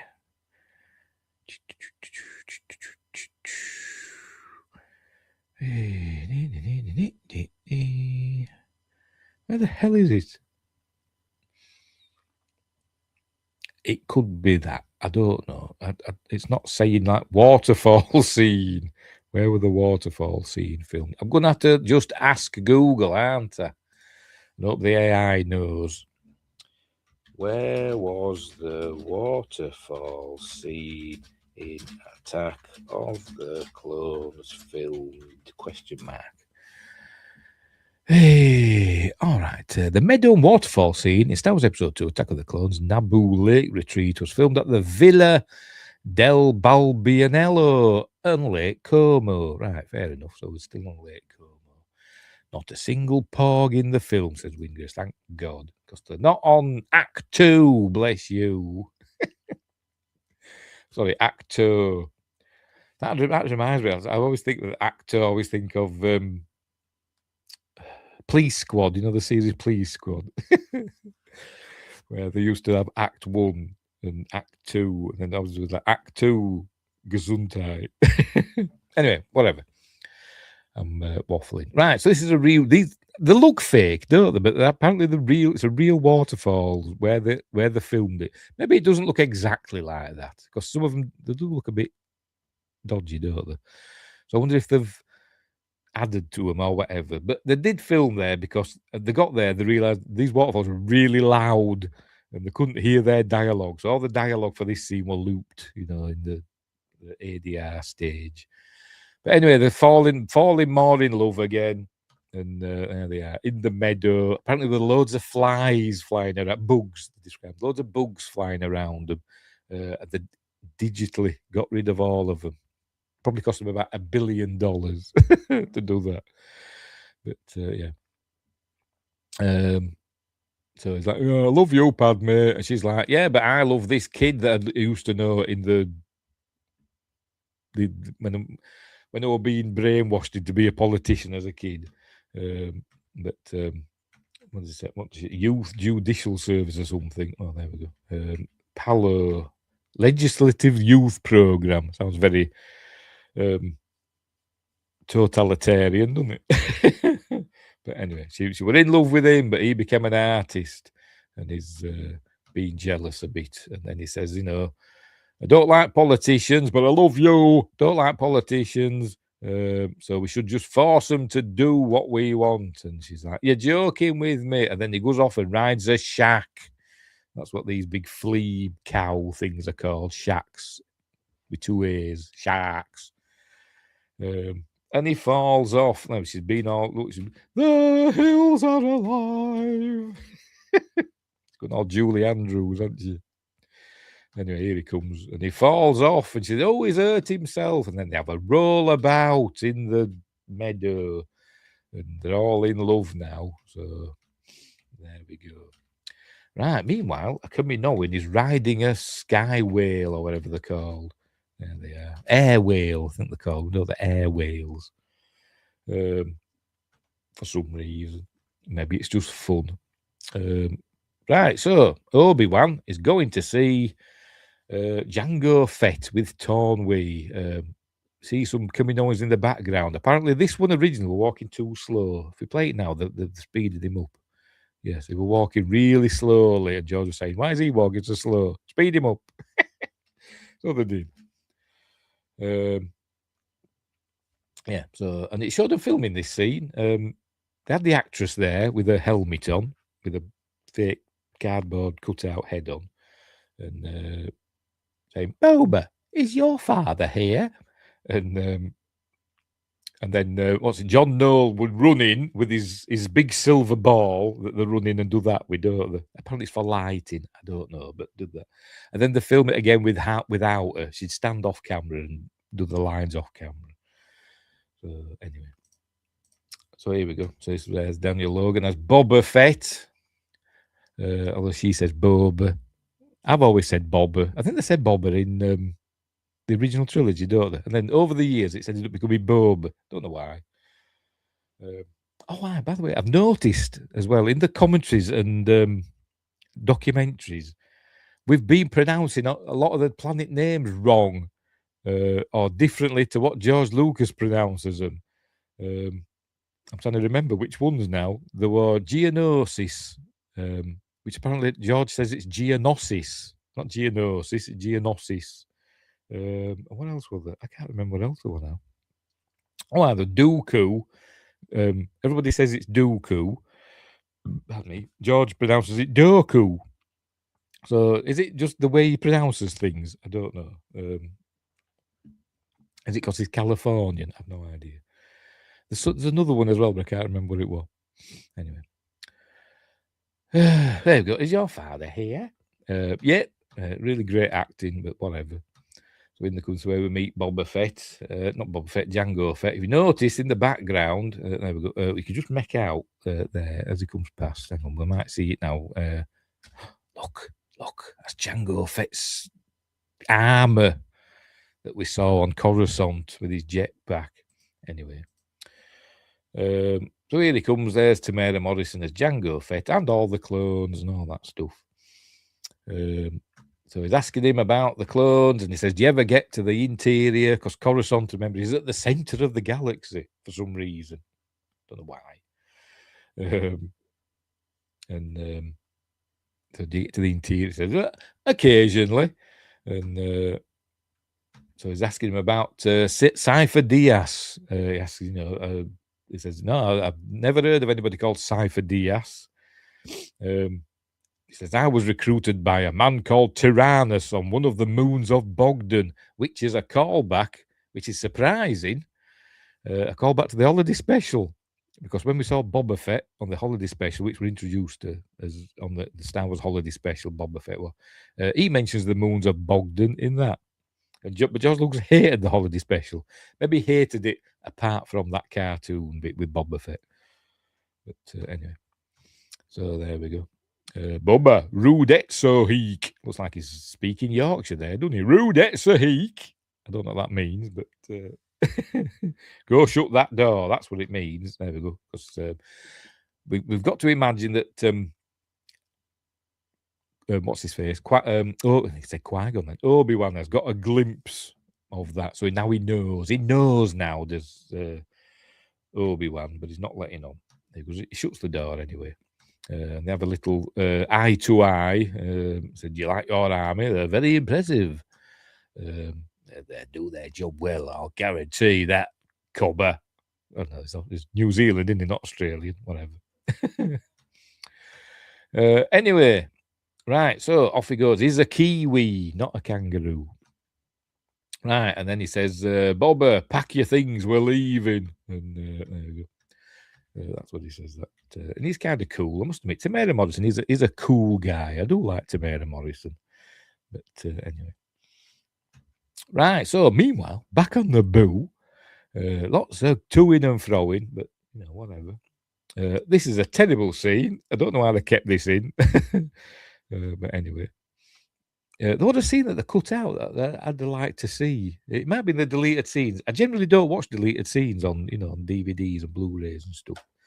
I don't know why. But there's one in this that I'd like to see, and I forgot to check it out, and I forgot what happened in it. But it's something they deleted from the Naboo scenes. I know there is a scene that he gets to meet her mother and father, doesn't he? And maybe a sibling or two. I can't remember, but there is that scene. I have seen that. But there's another scene as well, and I forgot what they said it was. But George didn't like it, so they cut it out. But he liked this, because even though it looks rubbish, because she's eating something. They're eating fruit with a knife and fork. And he makes her, he makes her pear or whatever. Hang on, let's go back a bit. He makes her pear float over, uses the force, there it floats over, and then he cuts it up and cuts a slice off and makes it float back. And it looks terrible. I mean, this bit looks okay, but when she snatches it out of the air on her fork, it looks rubbish. She even said she felt silly.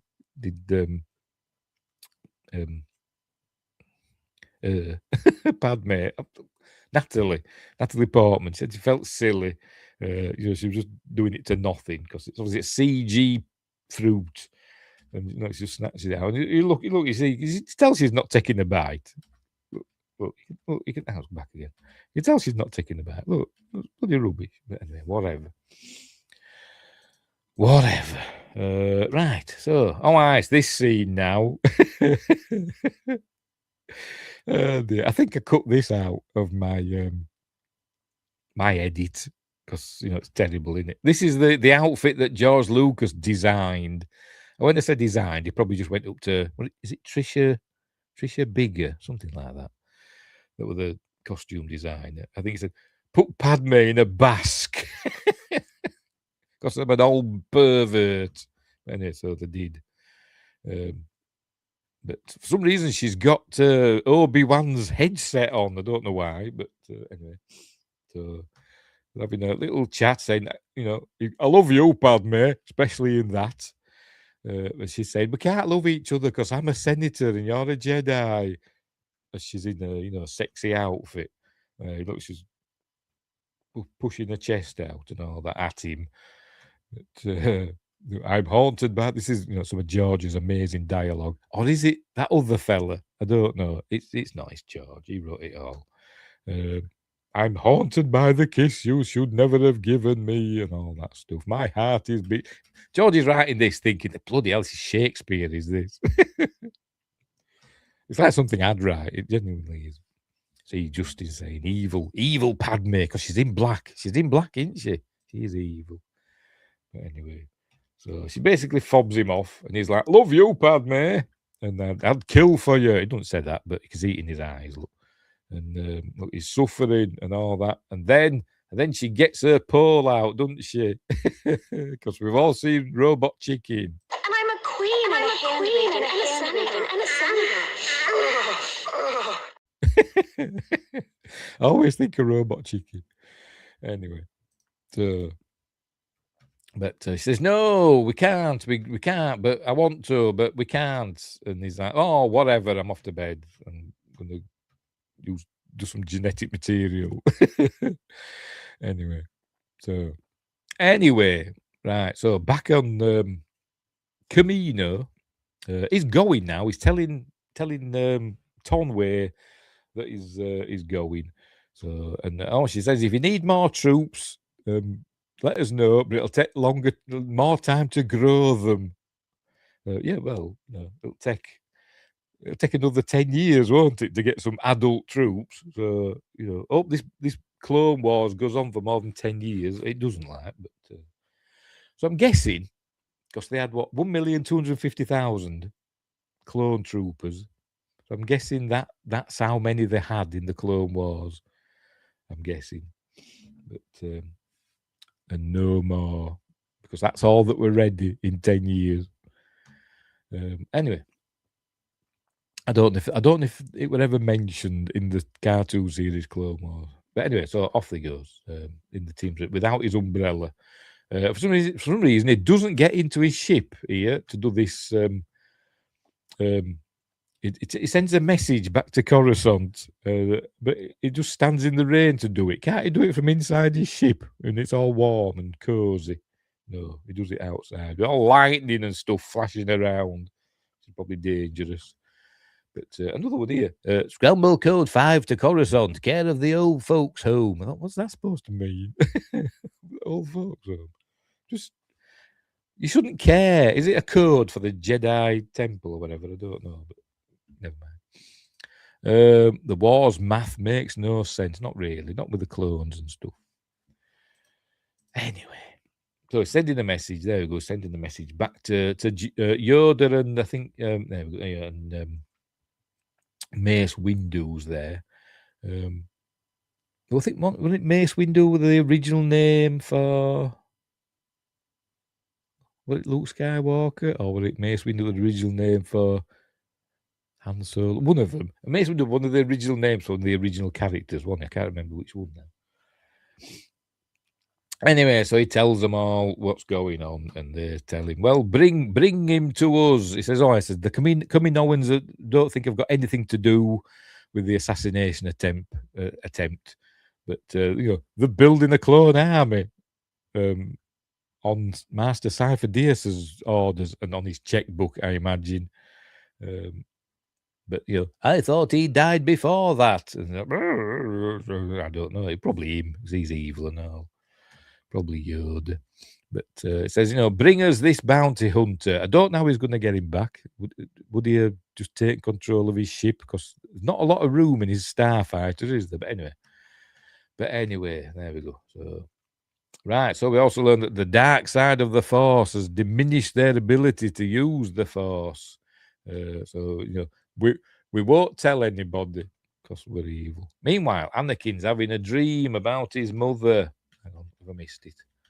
Oh no, we can just hear it. There you go. His mum's in pain. Right, so he's got up and he's stood on the balcony or veranda, whatever the hell it is. And apparently it rained a hell of a lot in Italy because we're still in Italy at Lake Como, and apparently it rained a hell of a lot. There's that behind the scenes with all the cameras with tarpaulins over them and everything. And the struggle to dry this area off. But George says, no, just leave it. It looks cool, doesn't it? 'Cause it looks cool. Although they've had an early morning shower. Anyway, so he's stood out. She comes out. And he says, I've got to go and help my mother on Tatooine. And she says, oh, but and I love you, Padme. But she says, I'll go with you then. So there you go. I'll go with you. She's, straight away she's going. She'd do anything for him because she loves him. Right. Obi-Wan is going to sort out this fella, Jango Fett. And here we see his ship. We see Jango Fett's spaceship. Sorry, starship. It's not called Slave One anymore. Yeah, it is. It's Slave One. So we see Slave One. His, what is it? His fire spray class ship or whatever. They tried calling it that, didn't they? Fire spray, but it's Slave One. Just bloody call it that. Anyway, they're packing stuff up. This kind of reminds me a bit of that end scene in Serenity where they're packing the Serenity up and there's that got stuff at the bottom of the ramp. It just reminds me of that. So he's getting stuff out, and there we go. So we're going to have a fight. There we go. So pew pew pew pew pew. Says Boba, get on board. So he uses his jetpack, flies about. Pew pew pews. I never understood how the Force was weak, and there was more Jedi. Should have been able to. You'd think so, wouldn't you? You'd think so. I mean, there's only 2 Sith, isn't there? For God's sake. I mean, no, yeah, there's lots of dark side users probably knocking about, isn't there? But there's only 2 like organized opponents to the Jedi, isn't there? Anyway, but yeah, it's I said, I don't think George has thought it through really well, has he? How is he supposed to bring balance to the force when there's like 2 on one side and 10,000 on the other side? It doesn't really make a who's amount of sense. But anyway, right. So these two are fighting, and he uses his rocket thing that were on the toys, wasn't it? The early Boba Fett toys, which apparently are really expensive if you can find one. The action figures had a rocket that became a spring-loaded rocket on his backpack. So I've never had one. In fact, the only Star Wars action figures I had when I was a kid were a Darth Vader, a Chewbacca, and an R2. They were the only ones I ever had. Anyway.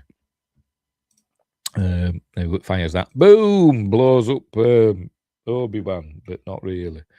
Meanwhile, Boba Fett takes control of the ship's guns and starts shooting at him. By the way, he's lost his lightsaber. Chewed Anakin off about it, and now he's lost his own. So they're fighting away. Headbutt coming up, which were cut out of the theatrical release. If in the UK, if they'd kept this headbutt, if they'd kept that in, it'd have been a 15 certificate straight away. Or at least a 12. It might have been a 12 certificate if they were around in 2002. It wouldn't have been a PG anyway. It's got a PG certificate. But anyway, I think it was added back in. I don't think it affected the certificate in the end. But at the time, they were told to take the headbutt out. But anyway. So he was kind of say evil is stronger because rule of two and Jedi. Yeah, essentially, yeah. But Luke asks Yoda, doesn't he? Is the dark side stronger? And he goes, no, easier, more seductive, and all that. Quicker, easier, more seductive, doesn't he? He says that. We had the head, but yes, because the MPAA is not all wishy-washy like the British Board of Film Classification. But we have got it now, as you can see. I think it's back on the Blu-ray. But I don't know if it's in the DVD version. I don't know. I've not checked. I watched the Blu-ray. I didn't watch the BBC Blu-ray version.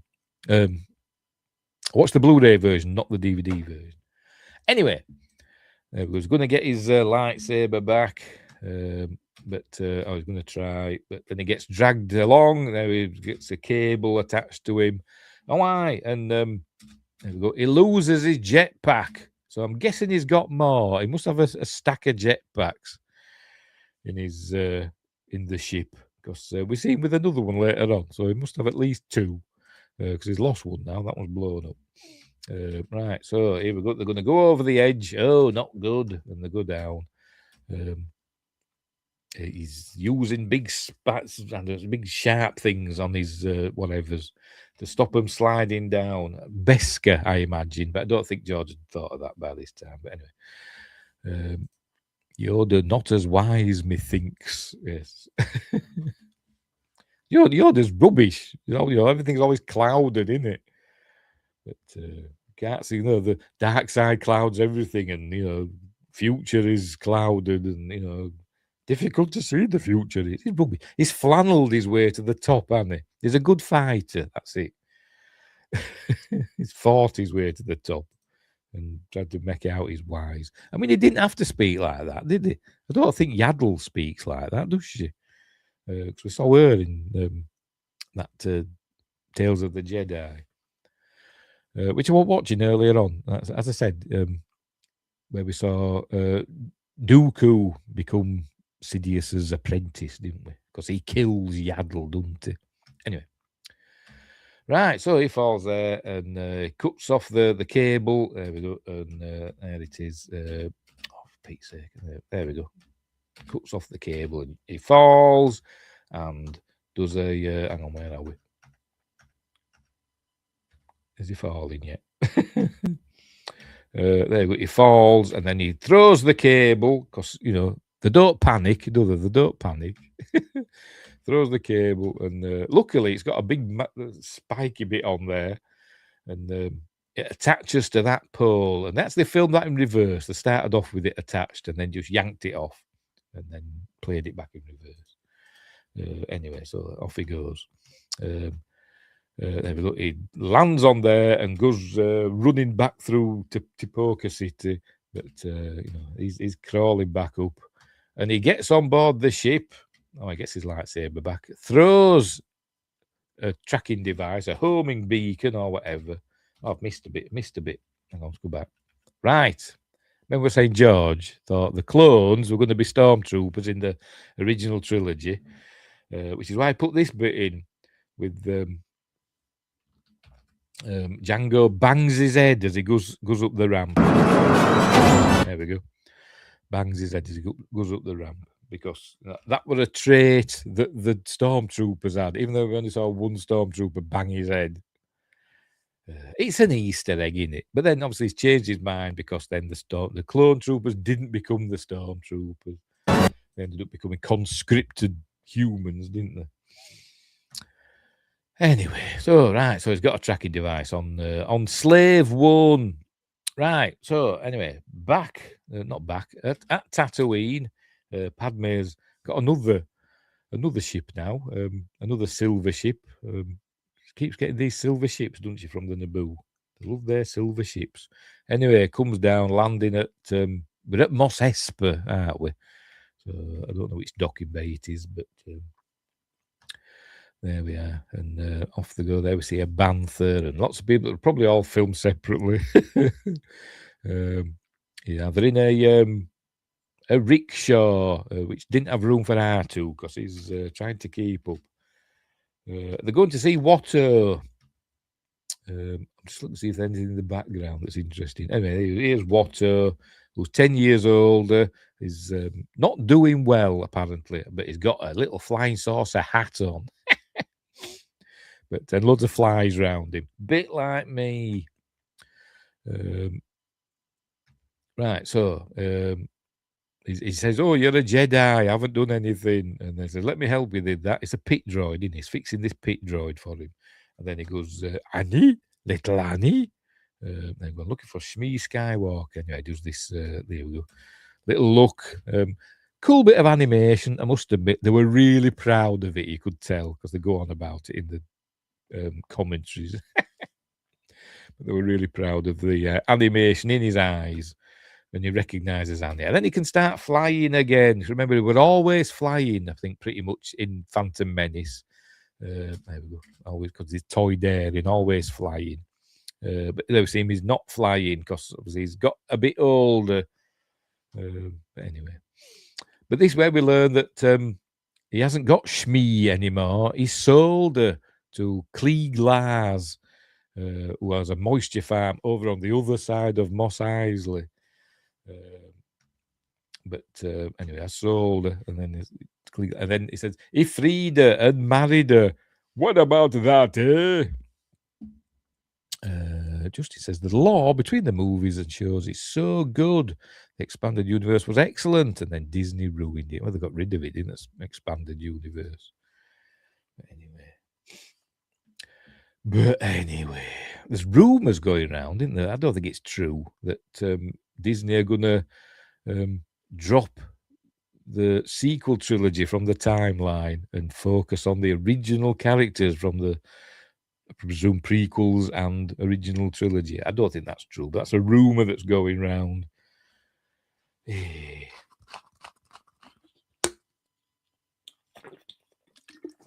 Anyway, yeah. So he's gonna dig out the paperwork for him. That's what he's gonna do.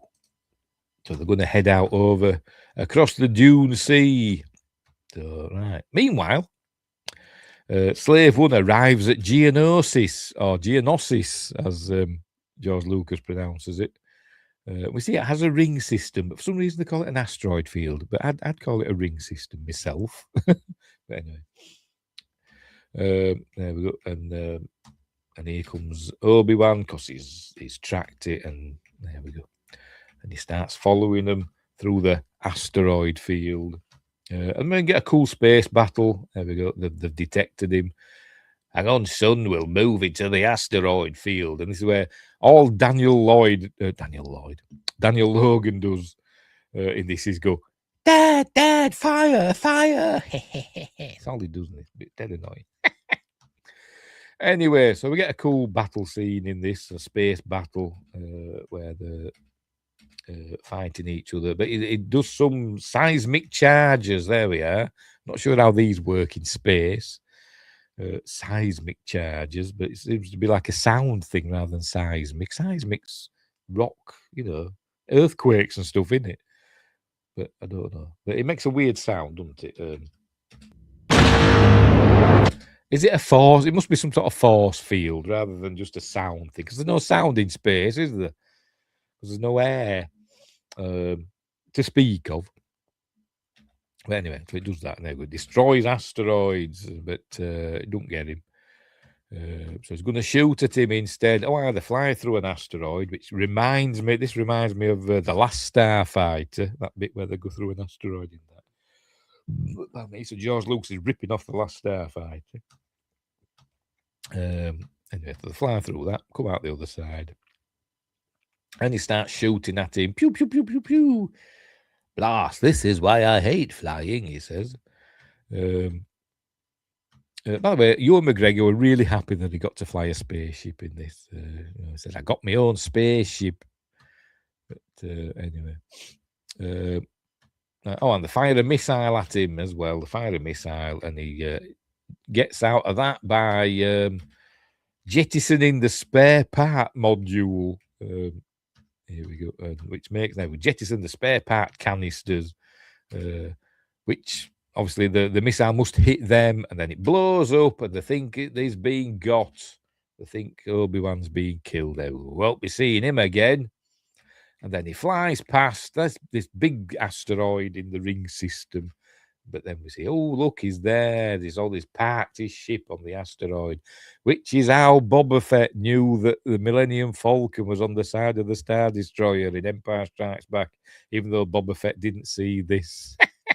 But we did, so Boba Fett did. As I said, George, bit of an idiot at times. Anyway, Justice says, I know people like some of Disney Star Wars, but Rogue One was about the only good one. Obi show was good, not what were awful. Baby Yoda show was okay. Rest terrible, in my opinion. The Obi-Wan show was hilarious. It was awful. And the Boba Fett show, were just rubbish as well. I didn't mind Mandalorian. I thought Mandalorian were good. Season 3 wasn't that good, but season 1 and 2 were fun. Ahsoka started off okay. I didn't mind the first episode, or maybe first 2 episodes. I can't remember. But then it got rubbish. What else have we had? I can't remember. Is that it in live action? But I think the cartoons, the animated ones, are generally okay. I generally quite enjoy those. Rebels and all that, and what were Bad Batch? I like Bad Batch, and the Tales of the whatever, Tales of the Jedi, Tales of the Empire, Tales of the Underworld. They're usually okay. The Vader stuff in Obi show was what made it good. when Obi-Wan ran off, which was just funny. It was Darth Vader standing there, and Obi-Wan just goes and just runs away. It was funny. It was funny. And he's hiding Princess Leia under his coat, and nobody notices. Oh, it's awful. Terrible. We can't get past this laser gate thing. We've got to find a way to turn it off, even though they could have gone round it. It was awful. But anyway, where were we? Oh, yes, the Obi-Wan's okay, right? So he flies. Oh, there goes Slave One landing near some Trade Federation starships, or the middle bits of Trade Federation starships. I imagine the other bits are in orbit, the round bits. So he lands there, in he goes. Right, so off. Obi-Wan goes down to Geonosis, and he says, there's an unusual number of Trade Federation starships over there, as in, like, there's generally a usual number. But there's an unusual. How does he put it? Let's have a look. They've got an unusual concentration of Federation ships, as in, is there a usual one? Anyway, so he parks his ship up and goes as a wander round. Tells R4 to look after the ship. Right. Most of the cartoon shows were started before Disney, so they're good. Force Awakens onward is rough. I don't know, Clone Wars was started before Disney, but Rebels were after, because they cancelled Clone Wars to start doing Rebels, didn't they? Did Disney? But they brought back Clone Wars for that last couple of seasons, or last season or something, didn't they? But yeah, I think it was just Clone Wars before Disney. And afterwards it were Rebels, Bad Batch, that Resistance series that wasn't very good, but wasn't terrible. But anyway, I didn't mind Force Awakens. I quite liked Force Awakens. I really liked it, but I'm aware of its shortcomings, but I still quite enjoyed it at the time. Rogue One, I really like. That's probably my second favourite Star Wars film is Rogue One. It's really good. Is Rogue One, but Last Jedi and Rise of Palpatine, bloody awful. Anyway, so it says episode 7, 8, and 9 don't exist. Maybe they won't soon. Who knows? Anyway, right. So they've arrived on Tatooine. Arrived at the Lars homestead. Here they are, just parking up. Thought it only Rogue One exists. It's good as Rogue One. Good as Rogue One. Anyways, right. So we find 3POs there. I said in the first one, probably. I can't remember, but I don't know why George decided that 3PO were going to be built by Anakin.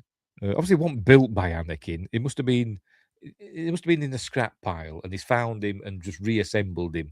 Because I can't imagine Anakin programming him with 6 million forms of communication and all these, protocol stuff he knows. I don't know, because he is an idiot. What you sorry for? What you sorry for, Justin? Nothing to be sorry for. Anyway, where were we? So yeah, that's it. Sometimes George Lucas is an idiot, and I don't know why he had Anakin building 3PO. 3PO would have been better off as being gold from the start. I've said this probably a million times. I'm sick of me hearing me say it. He should have been Amidala's Queen in Phantom Menace. Should have been Queen Amidala's protocol droid. That would make sense, wouldn't it? Because he'd be like an advisor for her and also a translator. So it should have been with her from the beginning when they got on the ship in Phantom Menace to escape Naboo. Should have been there with her there. Being all hoity-toity. That would explain why he's all posh and hoity-toity, because he's essentially a royal butler. Or he would have been if I'd have written it. And that's where he met R2 for the first time, on the Naboo cruiser thing, or ship, or whatever the hell it is.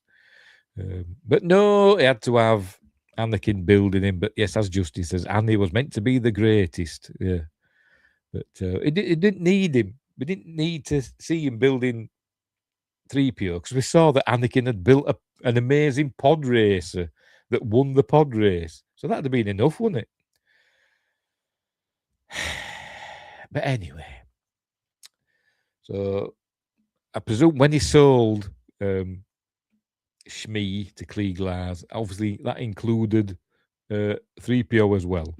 And and they've got coverings for him now, but not gold yet. Anyway, here he is working on a Bissell carpet sweep. And he was Batman in Star Wars, but not a billionaire. Anyway, so here he is. Oh, the maker, young Master Annie and Miss Padme and all that stuff. Right, so, where's my mother? By the way, we're in Tunisia again now. They've gone back to Tunisia, to the original places where they filmed episode 4. So it's Star Wars. So here we go. Here's Joel Edgerton as young Owen Lars and some lass playing Baru. So they've obviously been together a long time. I imagine, there's not much choice in the outback of Tatooine. Go away. I'm having problems with bloody. As I said, I've been using Microsoft Edge and it's been getting a bit slow now. What do they call her? Where is she? Owen Lars. Where is she? Baru Whiteson. It doesn't say who plays her. I'll have to look on IMDb, for God's sake.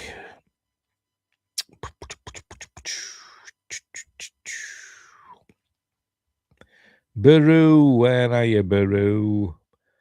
Where's Baru? Where the hell is she? Owen Lars. Baru. Bonnie Pease plays Baru. Baru Whiteson. Justice for Owen. Yes, Owen did nothing wrong. My son hates him. He watches episode 4 a lot. There's my son. He really likes it. And obviously I hate Owen because he's been, tough with Luke. And they says he's protecting Luke. He don't want Luke to go off and get killed or whatever. So he's just being, firm with him. But I hate him. Anyway, the poor Owen. And Baru get murdered by Obi-Wan. Unless you're watching Robot Chicken, and then it was just a terrible accident. But anyway. Where were we? Right, so they're introduced to Owen and Baru. Owen is Klieg Lars's son. So this is where we learn the stepbrothers. Anyway. Right, so Klieg Lars comes out. Oh, pardon me, burping. And we see he's on a hover thing. Here he is. With a leg missing. So we learn Shmi's been taken by Tusken Raiders. Do they call them Tusken Raiders? Sand people. Because they used to call them Sand people, but then, they call them Tusken Raiders. Probably weren't allowed to call them Sand people anymore. We've got to be politically correct with bloody aliens now, haven't we? But whatever. Call them Tusken Raiders now, not Sand people. And they kidnapped her for whatever reason. It's obviously, a reference. Probably, it's a Wild West thing, isn't it? Where sometimes, Native Americans, Indians, as they call them back then, would snatch women and children and stuff, wouldn't they? This is obviously something along those lines. Luke basically became the Jedi of old in the new movies, so nothing was learned. Expanded universe was better, I imagine. So I've not read a lot of the expanded universe stuff. But anyway, here we are. By the way, within the same place that they filmed episode 4. By the way, it's a hotel now, isn't it? You can actually stay there in Tunisia. But so he's going to go out and find her. She's been gone a month though, so it's not looking good, is it? But anyway, so he's going to go and find her. George Lucas, I think, tried to. Let's just have a look at this shadow. There we go. He tried to make out that this was deliberate. This shadow of Anakin that kind of looks like Darth Vader with his helmet on and all that. But I think the cinematographer, no, maybe not the cinematographer, somebody or the production designer, one of them in the commentary said, "Oh no, it's just the way the light was. It's just a coincidence." So. Take your pick. But anyway, he's going to go off on his motorbike. Off he goes. To look for his mother. And then we get a little montage of him looking for his mother. Don't know how long he's gone. It doesn't say. Justin says, okay, I'm done. Sorry, I'm passionate. It's fine. It's fine. Be passionate. Anyway, so he has some Jawas. Don't know if he gets any juice off them. We see they've got the sand crawlers. Look, I never understood why them Jawas in Mandalorian, episode 2, the Mandalorian, why those Jawas had the sand crawler, because they're on a different planet. They weren't Tatooine Jawas, and sandcrawlers weren't built by Jawas. They were left over from the mining colony or whatever it was that were originally on Tatooine. They're a big mining thing, weren't they? And that's what the sandcrawlers are. They're some sort of transport for mining, aren't they? Anyway, Justin, a $2 super chat saying passionate berry. Thank you, Justin. That's very kind of you. Very, very kind of you. Anyway, so he's asking about, obviously saying, you know, some people have kidnapped my mother. Where is she? Oh, Teeny. So he's asking about. I don't know who else he could ask. Maybe go to Anchorhead and ask the mother of the I forgot the bloody names now. Them people there that Luke knows in 20 years' time. Right, so we're back on Geonosis now. What we're seeing here, apparently these there's not natural rock structures. They're supposed to be like termite mounds that have been built by the Geonosians. That's what we're seeing there. And he's sneaking about in them is Obi-Wan. Here we are. It's all very good, very cathedral-like, isn't it? Very ornate and cool. But he's having a look around. There we go. We see there's a droid factory where they're building regular battle droids. We see some super battle droids later, which were apparently built by the Techno Union, not the Geonosians. Anyway, so he's having a scoot round, and so we're learning a bit of exposition. That here we are. We've got the Techno Union and the Banking Clan and the Trade Federation are all teaming up, along with others, I imagine. There we go. There's the Techno Union, who are cyborgs. I don't know, but they do this stupid thing. Is it going to do it here? Here we go. The Techno Union Army. Well, they just do that mid-sentence for no reason. It's dead stupid. But you've got to cut him a bit of slack. I cut George Lucas slack with his dialogue and stuff like this because it's supposed to harken back to the Saturday morning serials and stuff like that of the 30s, 40s, and 50s. So, which, you know, so that's why I cut him a bit of slack. I'll take the Mickey, but, you know, it's not the be-all and end-all, is it? There's the Banking Clan. Plagueis were one of these, wasn't it? I can't remember what the race is. I forgot. Justin probably knows. I can't remember. But Plagueis is one of these. But these are the Banking Clan. So obviously they're the money behind the separatist cause, I imagine. And then we've got the Geonosians. I don't know this fella is here. He never says anything. But he's got a weird head, but human hands. Anyway. So he's watching that. Anyway, meanwhile, back on Tatooine, Anakin has found the Tusken Raider village, because we can't call them Sand people. Might get the Arabs angry.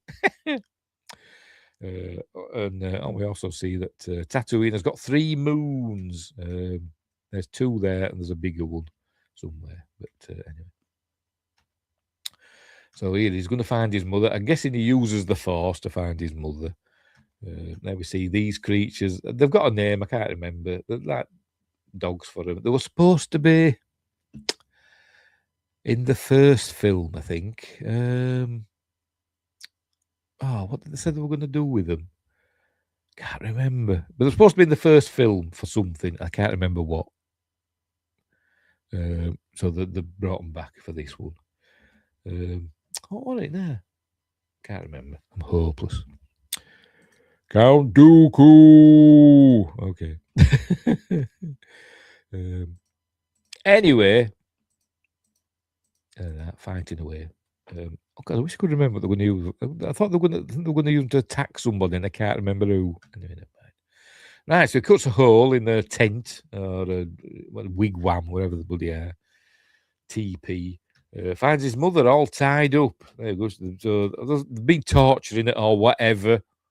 Don't know. I imagine she's not had a nice time for the last month, but she's still alive. But not for long. There we go. She doesn't look well, does she?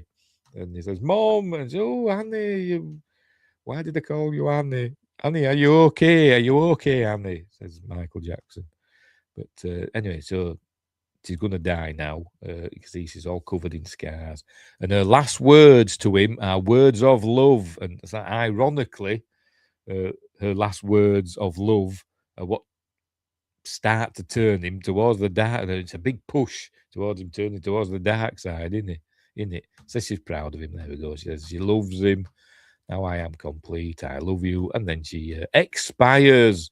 And he goes, she says, I love you. And then, she wondered his eyes didn't turn. Should have had his eyes turn. He shouldn't have, the Sithy-like eyes. But now he's going to avenge his mother. She doesn't say that. She doesn't say avenge me. She says, I love you. And so he goes and kills them all in this village. Decapitates them too. And kills all the others as well. And Yoda senses it because we actually hear, what's his face? Qui-Gon's voice. And then I think Yoda's voice. I'm not sure. I will play it. Anakin! So there's Qui-Gon's voice. No! No! That sounds like Yoda. But he's there. I don't get it. Anyway, whatever. So he's hearing that. So Qui-Gon is trying to influence Anakin. But obviously not getting through for some reason. And he was justified in his action. I suppose you could say that, but did he have to kill all of them? The women and children? Anyway. So it's a great pain, young Skywalker is. But me. Anyway, so stuff's up. Right, Obi-Wan wants to get through to Coruscant, but it's too far because they're on the outer rim now. Coruscant's all the way in the middle of the galaxy. So they're going to try and get through to Anakin on Naboo, which is closer, but he's not there either. They find out he's on Tatooine, but then we see he's being watched. Is Obi-Wan by the Geonosians? Oh, cool! I like the Geonosians. It's a shame what happens to them, isn't it? The Emperor wipes them all out, doesn't he? Or he thinks he does, but there are some still knocking about, are there? Like zombie Geonosians knocking about. Anyway, so they sends a message to Anakin, and R2 intercepts it. And anyway, so he's come back now with his mother's body. Is this a real person he's picking up here, by the way? Or do you think it's a dummy? He couldn't pick it up. The way, I don't know. I'm trying to think, is it it'd probably be cheaper for him to just get a real person. I mean, is it Shmi? Is it her that plays Shmi? I can't remember her name. They're just wrapped up in a cloth. Or I don't know. It looks like a real person, doesn't it? It probably is. It probably is. But I don't know for sure. So anyways, right, so takes her inside. They're going to bury her in a bit. Anyway, they go to Luke's workshop. It's painstakingly recreated, Luke's little workshop that we saw in episode 4. Although there's no T-16 Skyhopper, and one of them in the garage. It's a garage, isn't it? There's that, whatever that is. But this is where she's brought him some blue milk, which doesn't look very nice. It looks more like blue pop, doesn't it? Juice or something. Maybe it's Jawa juice. It doesn't look like the nice blue milk that we saw in episode 4, does it? But anyway, Bantha milk. But this is where we learn that he went full psycho on the sand people. He's losing his temper. He's kind of falling to the dark side slowly. He's getting there. But anyway, he says, I killed them all like animals, and I slaughtered them like animals, even the women and the children. And she's like, okay, fair enough. I'd be like backing out. Then I'm getting out of this relationship quick. But no, she wants to stay with him because she wants to help him with his pain. Look, because he does say, he should be better than this, and I think he feels bad that he did slaughter them all. He was angry initially, but now he feels bad because it's not the Jedi way. But anyway, not saying yes, but feel his pain. Oh, he's being justified in his actions. Anyway, so the burying her now. Here we are. Don't know who these other graves are. I'm guessing one is Klieglar's first wife. Don't know who the little grave is for. Is that a kid that's died or a dog? I don't know. It never tells us. But George says we imagine that Luke buried Owen and Beru there, but we never saw that, did we? In episode 4, when he found their burnt skeletons. That Obi-Wan did, in my opinion. But anyway, so the buried Shmi, and so he's all sad. And then R2 comes and says, somebody called Obi-Wan Kenobi's contacting you. Right, so retransmits the message to Coruscant. Droid founders on Geonosis, and then he's going to get attacked by battle droids, droidicas, I think, isn't it? We see. Have I missed it? There we go. Yes, droidicas. So stuff's happening on Geonosis, right? So they're going to go and save. It's told to remain on Tatooine, to protect the senator. But he's going to go and save Obi-Wan. But it's her idea. He says, we shouldn't go, but she knows he wants to go and save Obi-Wan. And she says, well, I'm going to go and save him. So if you want to protect me, you'll have to come with me. And she's got a magic button that she presses in a minute. That's why they're saying that. Here we are. There we've got a magic button there that does multiple things, apparently. It must depend how hard you press it, because she presses it there to do something. And then she presses it again in a minute and to do something else. I'll probably skip past it and not see it again. But she does press the same button twice. Anyway, she's going to press it again. Is it this bit? Where is it? It might have been earlier. She might have pressed it twice earlier. Let's go back again.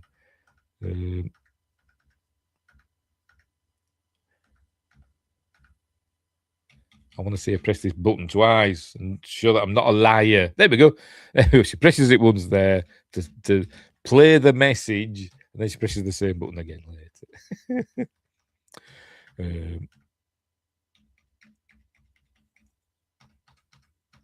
Anyway, whatever. So they set off, and they're off to Geonosis now.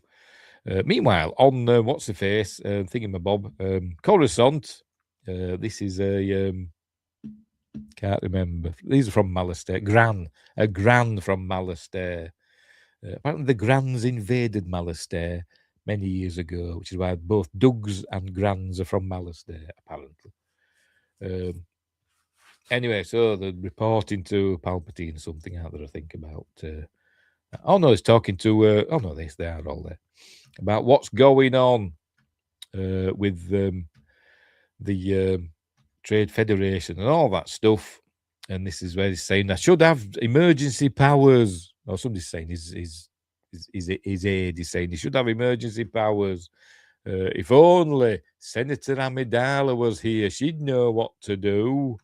And then so he says, maybe I can make it so that the Chancellor can have emergency powers. But he knows because he's Darth. He's the true apprentice of Sidious, isn't it? All the time. The others would just pretend. Right. So Obi-Wan's been captured now. We saw that, didn't we? So here comes Count Dooku. Christopher Lee. Yay. Sir Christopher Lee as Count Dooku. And he's saying he does a bit of exposition now. He just tells Obi-Wan everything. He tells the truth. And Obi-Wan doesn't believe him, but he told him the truth, saying that Darth Sidious is behind it, and it's all true. He is, but saying we can join forces and defeat this Darth Sidious.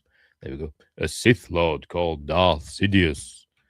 But he's in league with the Trade Federation, and anyway, so he says, I'll try and get you free, but it might take some time. Justin says Jar Jar is playing everyone, even Sidious. Is he the ultimate Sith? He's an actual Sith from wherever they were from. I can't remember where they were from now. That planet where they're supposed to be from. Because originally, wasn't it? Originally, it was George's idea. This is what we're told when Star Wars originally came out in 1977.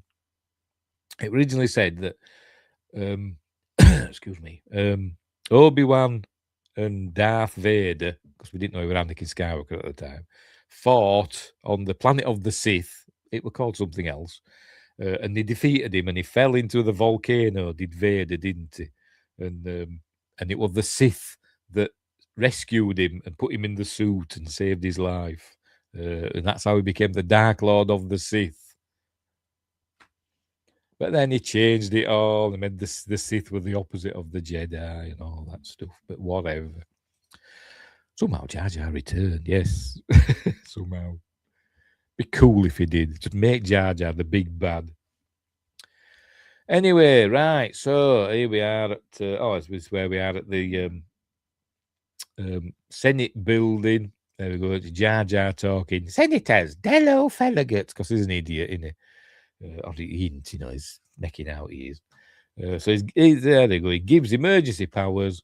Look, they're all happy. Look, yeah, they're all giving it all that. I wonder, is any ETs knocking about? We saw ETs, didn't we, in Phantom Menace? Do we see any in this one? I don't know. Or do we see any other stuff? Any other creatures that from other films? I don't know. Anyway, I love democracy. I love the Republic. So I will lay down when this crisis, these powers you grant me, I will lay down when this crisis has abated. Ha ha! He's got his fingers crossed behind his back. Ritu, maybe it was a Ritu that blew up Amidala's ship at the beginning because we can't see him, can we? Anyway. So there we go. So it's kind of, they do a similar thing, don't they, in the next one, where Padme says, "This is how when the Empire is formed." I suppose this is how liberty is destroyed with rapturous applause. This is a similar thing. He's getting more powers now, isn't he? So there we go. So he's going to create a grand army of the Republic, which just happens to be ready to go. Well, 1.25 million of them. So there we go. So they're all happy, apart from the Jedi, because now they've kind of got to deal with this army now. But Yoda's going to Camino to see these cloners. Right, so they've arrived at the Geonosis, and they park up near some vents, and off they go into the droid factory. Oh, pardon me, sorry. And probably some furlings, but we'd never know it because we don't know what they look like. Still think they should make the big bad furling in the new Stargate series. That's what I reckon. Anyway, where were we? Let's carry on. These Star Wars ones always take ages, don't they? 2 hours and 20 minutes we're into this. We've got loads to do. Because I love Star Wars and I love talking about it. Right, so they're heading into the droid factory now, and I think this is the scene I was about earlier that George essentially just added mid-movie. I don't know if it was going to be in. I think we'd seen it earlier on the droid factory, and I think George says, "Why don't we have a scene where Anakin and Padme and the droids have a little adventure in the droid factory?" So, and part of it's fine, and another part of it isn't. But anyway.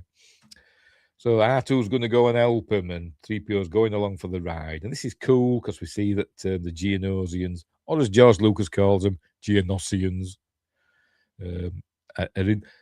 They're coming out of the goddamn walls, man. That's what they're like. They're like alien, they're like xenomorphs, all hiding in the walls for some reason. Because they don't like insects, aren't they? Which means we can show them getting cut in half and stuff because they don't have red blood.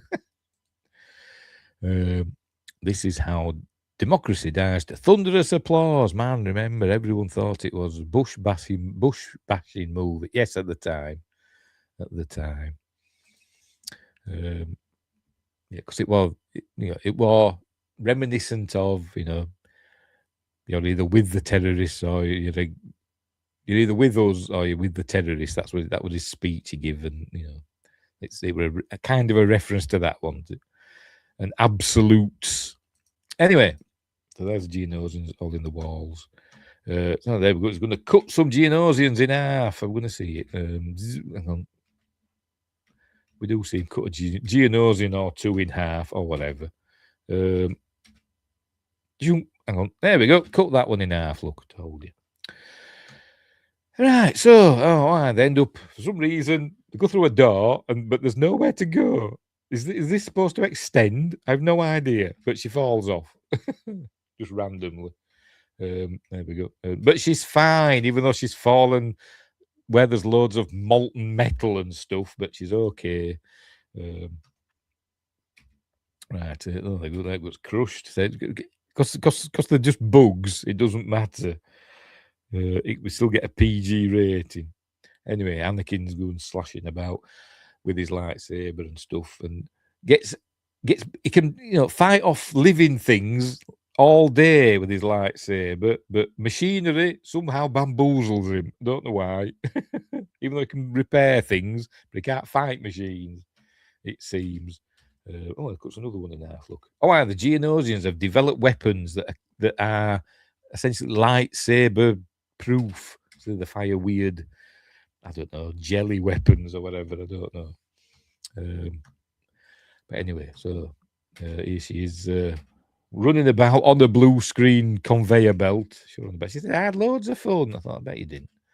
But she just had to run about and pretend I were dodging things. I just made it up.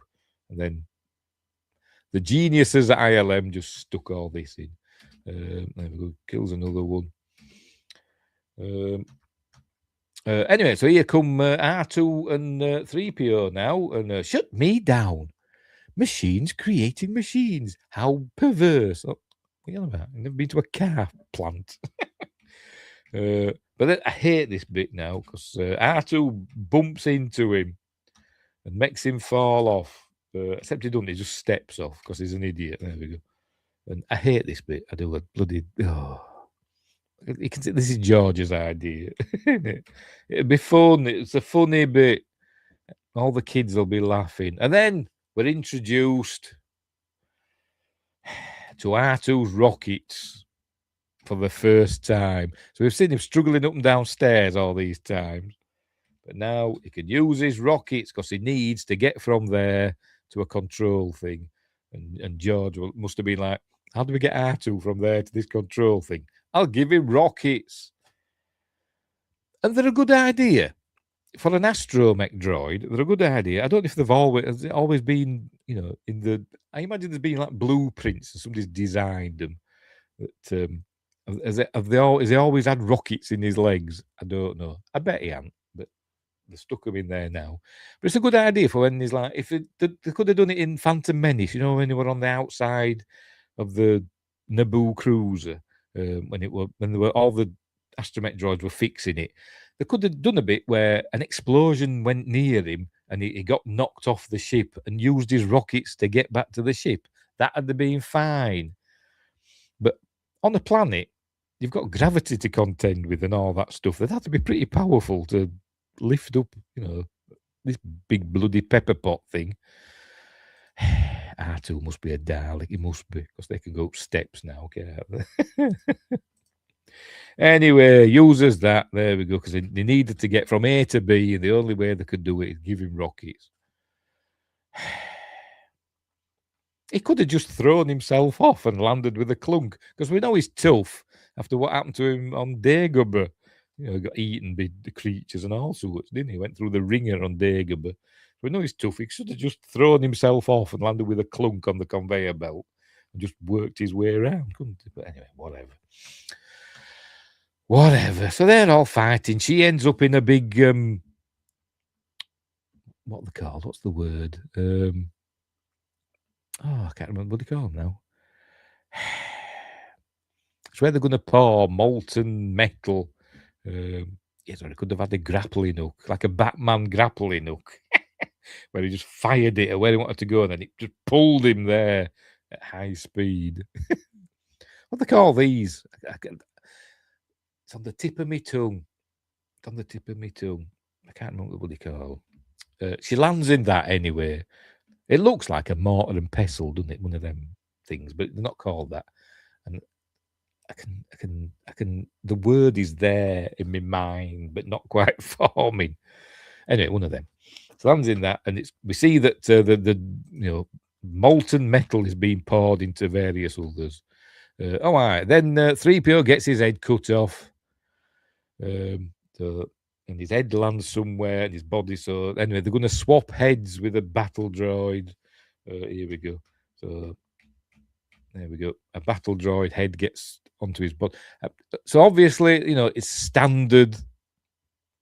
It's a standard, fitting where all droids have the same head connectors. I'm guessing. They must have. It must be a standard feature. Anyway. Right, so where were we? He gets stuck. As I said, he easily gets bamboozled in this droid factory. He gets stuck, loses his lightsaber, gets broken.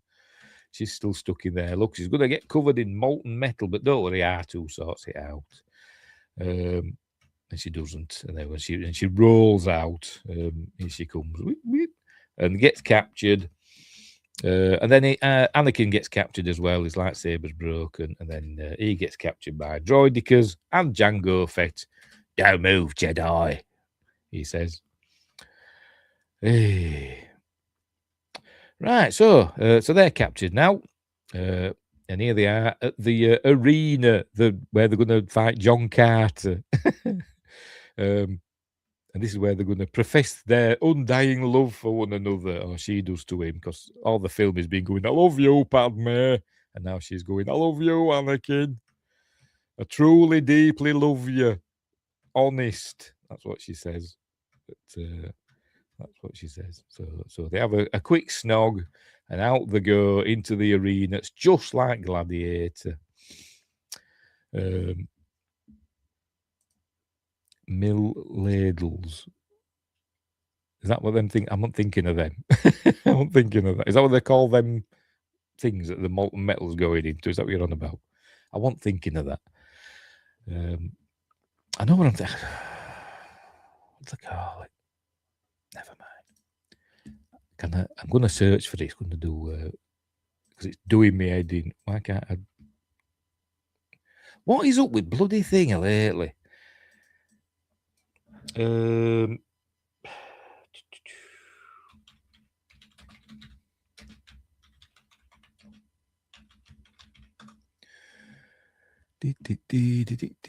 Crucible. That's the word I'm looking for. It's a crucible.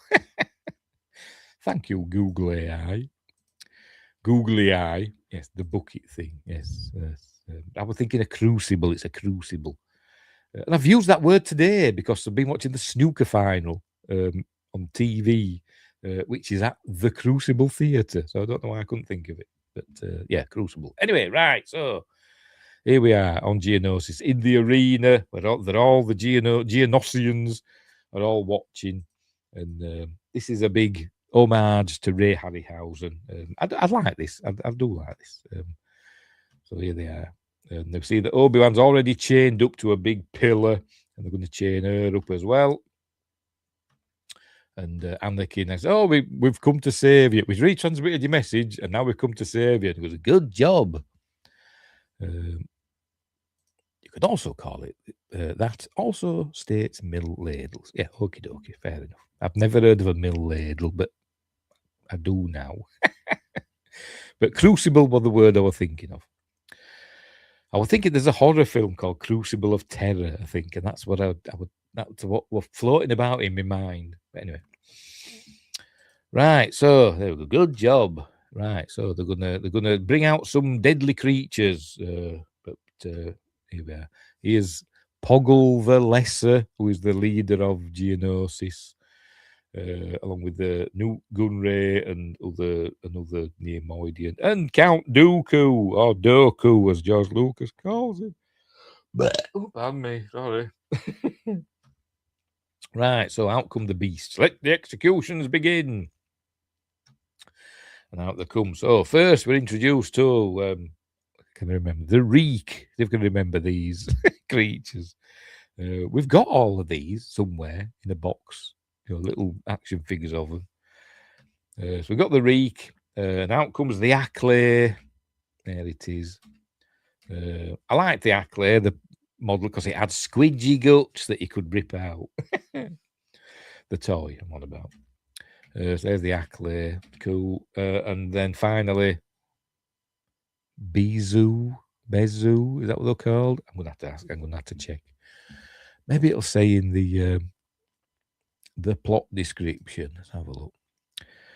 On Geonosis, from to tum, don't get captured, and it just says alien beasts. For God's sake, Wikipedia, get do more expansive plot descriptions, for crying out loud. Just he says, I believe Dooku was a double agent. There's a theory on it. I don't think so. I think he did turn to the dark side, but I don't think he were ever Sidious's, true apprentice. Even though Sidious made him his apprentice because Maul got killed, and I suppose there weren't many others that were rallying round. He were useful. He were a useful idiot for Sidious, wasn't he? So Sidious made him his apprentice, made him Darth Tyrannus. But he was really just waiting for Anakin, wasn't he? That's what Sidious were waiting for. But anyway, yeah. Maybe he was a double agent, but I don't think he was. But it's not beyond the realm of possibility, is it? But anyway, was he a bit like Snape? was that what he was doing? Was he a Snape? Anyway, I'm looking up that one. Zeb, not Bezu, Zeb, something like that. What are the three creatures in the Geonosis arena called? Oh, Nexu. Ackley, Nexu, and Reek. Where'd they get Bezu from? I have no idea. Nexu. Got the E and the U bit right. It's the Nexu, which I think is terrifying. I think the Nexu is terrifying. So, anyway, so she's fine, is Padme, because she can pick locks, as all senators and queens can do. But anyway, so off they go, beginning, getting ready. And look, she's climbing up. She's unpicked her handcuffs. And she's climbed up top of that pillar. Right, so he jumps over there, lands on the reek, wraps its chain round, and so it breaks off the chain. So it's not chained to the pillar anymore. Here comes the Nexu, and she's whacking it with a chain. And look, it gives her a right scrat on the back. I bet that hurts. Pull me out. I felt that. Sometimes when I'm watching films, if I see somebody fall over on like concrete or whatever, it makes me, wince, physically wince, and I can feel it. I can, as though I've fallen over. Maybe I'm an empath or something. I don't know. And I felt that as well. Sorry, not that. I felt that as well. Wasn't the Nexus supposed to have like poisonous talons? Didn't I read that somewhere? Is that another one? I can't remember. But obviously it doesn't affect, so it can't be. Anyway, so he's getting all giddy, is Newt Gunray, because he wants Amidala to die after what happened, in the previous film. But anyway, so they're fighting away. There they are, holding their own. I think the Nexu gets got by the. She boots it, doesn't she? She swings round and poof, boots it. Poor Nexu, look, it gets up and it's like going ooh, ooh. But anyway.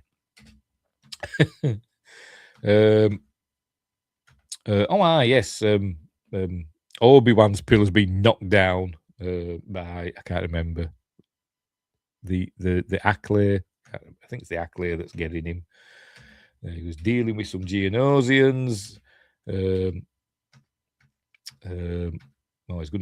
He's riding that now. Is Anakin, She jumps. I bet this hurts. She just jumps down. He goes, jump down, and she goes, and blimey, I bet. I hope it had I hope it's cushioned up and doesn't have a big bony. Goes, anyway, whatever.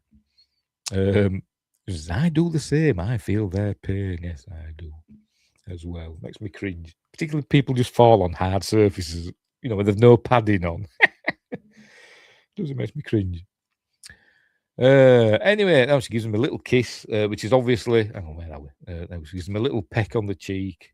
There it is, which is supposed to be a call back in it, or a call forward, I suppose you could say, to Leia giving Luke a little kiss for luck when they swing across the chasm, whatever you want to call it. But anyway, off they go. Yeehaw! Anyway, Obi-Wan throws a spear at the Ackley, and it just breaks it. I like this bit because it goes like breaks it. Oh bugger. Anyway, right, but they kind of beat them, sort of, because I think the next who gets killed by the Reek, and anyway. But they're sending in the battle droids now. Here come, there's the droidicas. And but here comes somebody who we don't know who it is in boots. And there we go. It's Mace Windu is arriving. And there we go. With his Electrum lightsaber. Apparently he's the only one with a purple lightsaber, because Samuel L. Jackson said, I want my lightsaber to be purple. But and they called it the Electrum lightsaber, didn't they? So anyway, so it's all going to kick off there. We see there's loads of Jedi there that nobody's noticed. Maybe they just made themselves dim. I don't know. But we can see loads of lightsabers igniting all across the arena. Nobody's noticed them. Apparently, I looked it up. 212 Jedi went to Geonosis, and only about 30 came back. So there we go. Well, we'll see that in a minute. Justice says, that creeps me out, Luke and Leia. Cut that all out. Yes. I mean, did it in the first film, you think fair enough. He kind of doubled down, didn't it? In Empire, where he give her a proper... She gave him a proper snog. But anyway. And then we find out the brother and sister. It's like bloody... Jerry, what's his face? Jerry... What's his name now? Jerry... What's his name? That Jerry Thingamabob. The Jerry Thingy Show. That's something off that, isn't it? Anyway. What's it called now? Jerry... Do you mean with S? I can't remember. Tell you, my memory is getting really bad. Anyway, loads of Jedi have arrived. Oh, look, there's Ki-Adi-Mundi, look. Probably wondering about the droid attack on the... Wookiees. Oh, there was her there as well. I can never remember her name. That Twi'lek with the big boobies. Anyway, and there's some. Oh, look, there's Shakti. Is that her name? I can't remember her name. But they've all appeared in Clone Wars, haven't they? Some of them even appeared in Tartakovsky's Clone Wars, haven't they? But anyway, here they are. All appearing. He's rubbish. He's a rubbish Jedi, as we'll see. But anyway, so this party's over. But it's all going to kick off, and there we go. There's all shooting at him. And then he uses a flamethrower. There we go, because obviously lightsabers can't deflect flames, can they? So he goes, oh, your cloak's on fire, mate. I can see that, he says. Right, so here they go. Loads of Jedi fighting. Against the droid armies, but all the Geonosians are buggering off, so they're just fighting the droids, aren't they? And out come the bloody comedy bits with 3PO body with a droid head. My legs are not working. I need maintenance. Oh, sod off. And so they're all fighting away. It's all good fun. In the script, George Lucas has admitted this, hasn't he? He just puts they fight. Probably just put that. Most Jedi can't fight. Yeah, I actually read that. So like I said, when I read, I wondered how many of the Jedi died at Geonosis, and they give an explanation. It said 212 went. I'm guessing some of them, not all of them now, not 212 now, but some of them will come with Yoda when he arrives with all the clone troopers. But they were saying that the biggest Jedi casualties thing for over a century, because they were unused to this sort of thing. Big battles. They weren't used to fighting in big battles, were they? They were essentially peacekeepers, weren't they? Just went out and just dealt with little things that popped up every now and again, because the galaxy had been at peace for 1,000 years, hasn't it? Pretty much. But so yeah, probably a lot of them were not that good at fighting. They probably knew the what to do, but I suppose when it actually push came to shove, they were in over the head, weren't they? Essentially, and they got destroyed by battle droids. Anyway, we see Boba Fett's watching on there wherever they were. Anyway, here comes some super battle droids. There's been some terrible mistake. Oh, for God's sake! I'm programmed for etiquette, not destruction. Anyway, so they're all fighting away. And so some are dying, and this Jedi arrives. Him that's rubbish, looks like a dinosaur, doesn't he? And Jango Fett just takes him out, just like as though it's nothing, as though it's rubbish. Look, unbelievable. Why did you use this flamethrower on him as well? Don't know. Anyway, so that's that one. He's dead. Yes, the reek arrives. He gets out of the way, and it rolls. You see, he's got another jetpack. Look, as Jango Fett. So obviously had a spare. Sorry, Justin. Hang on, where are we? And yet they made them generals. Bad command structure. Yes. The Jedi became generals, didn't they? Overnight. In the law, he was a very skilled Jedi. That dinosaur one, not then he was he? He went out like a biatch, didn't he? Much like Jango Fett's gonna in a minute. What is it with George Lucas and his bad guys that he just wants them taking out like they're nothing? Anyway, so the Reek runs him over, but he kills it with one shot. There we go. Poor Reek. Feel sorry for the animals. But now Mace Windu's going to take out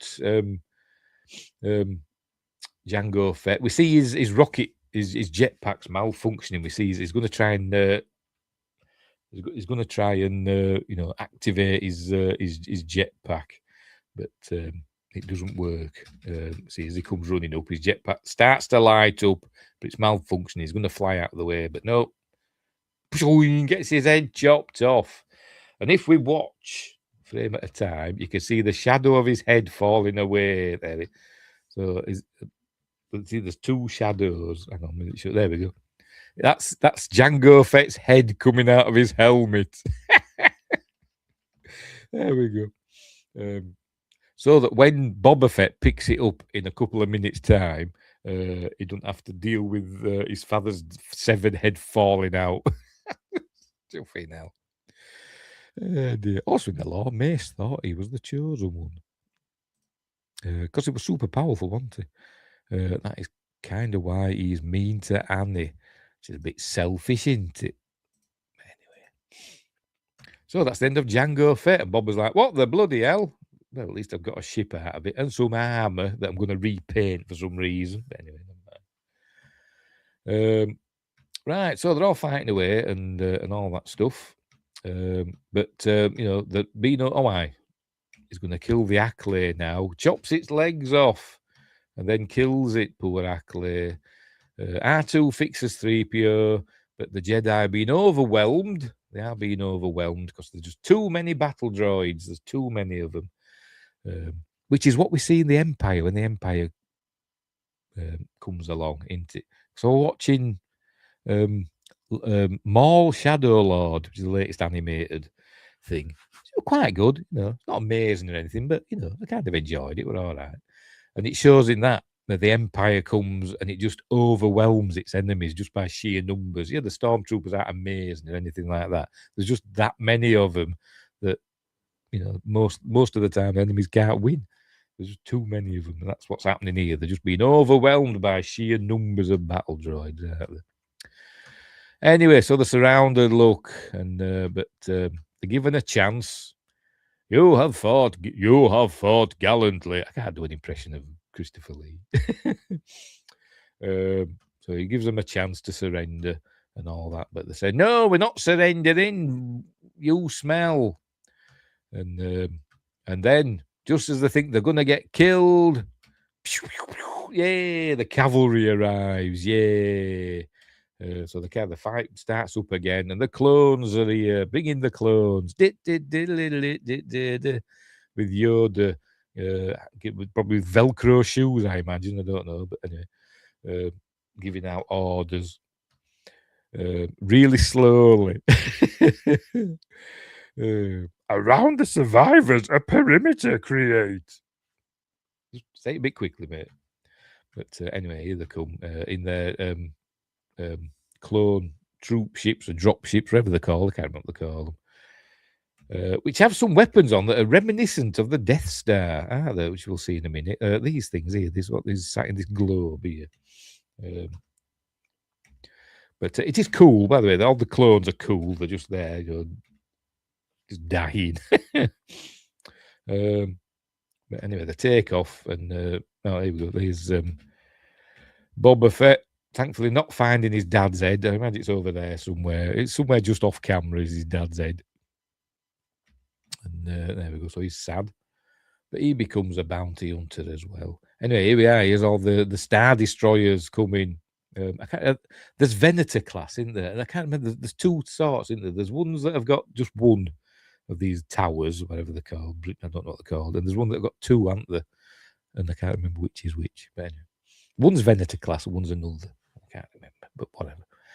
But these are early Star Destroyers, are they? Which we're going to see more of. And so here we go. The Clone War has begun. Clone Wars. Is it Clone Wars or Clone War? Make your mind up, George.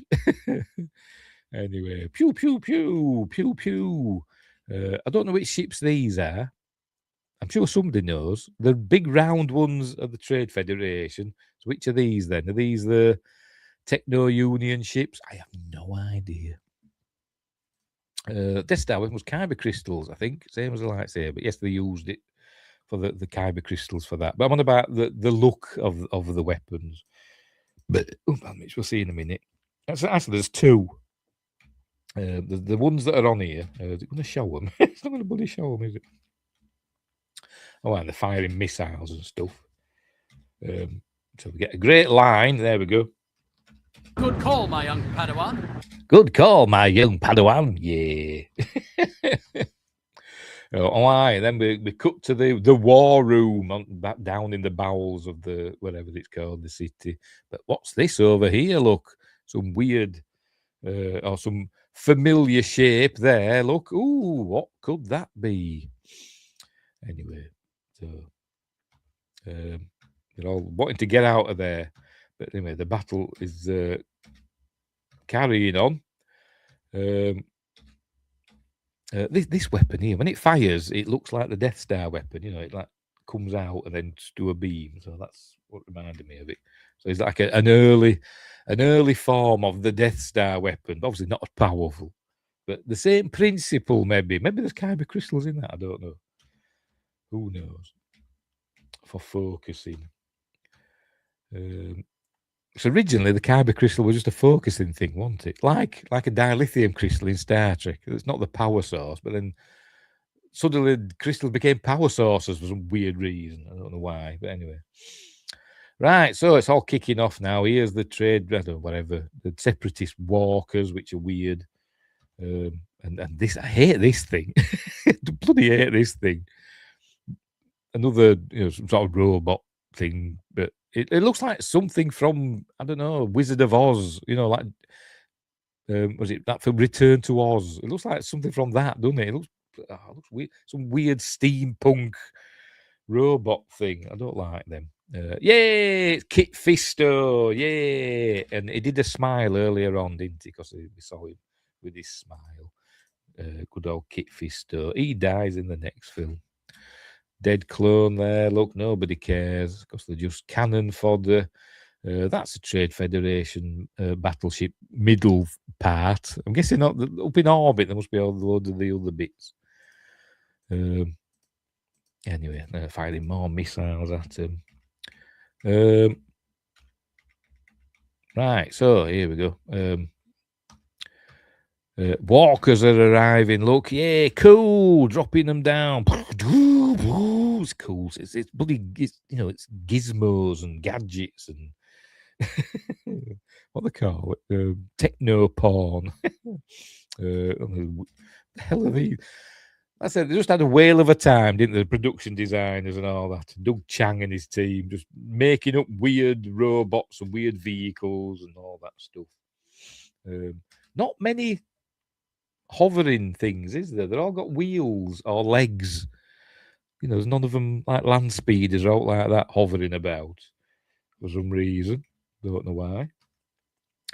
They're firing lots of rockets. They're firing at that. Oh no! Anyway, so they're going to bugger off. The Geonosians are going to hide, and he's put in. There we go. Jedi must not find our designs for the ultimate weapon because it was Geonosians that designed it. But obviously, what's his face? I forgot his name. Galen Erso, who he helped a bit, didn't he? But I think mostly the Geonosians want it. So there you go. Takes the designs back to Coruscant. Right, so I want to show you that bloody thing firing. It's not showing it. It's not there. Them. When it shows them up close, it looks like a Death Star weapon. Hey dear. The Republic had weapons that made sense. The Empire didn't. I know they're all kind of the same weapons because the Republic becomes the Empire, doesn't it? So they all get the same gear, don't they? Essentially. Or do you mean the Separatists? The Separatists didn't make sense. That's how they've got these weird wheeled things, aren't they? But anyway, I suppose that's, as I said, Sidious is pulling all the strings behind the scenes, and I suppose he wants one side slightly weaker than the other. I suppose he wants the Republic to win so he can, take over it, doesn't he?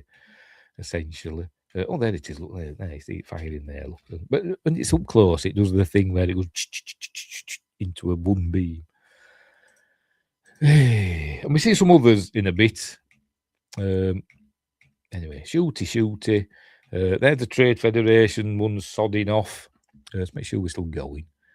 Make sure we aren't being kicked off. Come on, Edge. Bloody hell. So if you use bloody Chrome, it plays silly beggars, doesn't it? No, we're fine, I think. Yes, we're fine.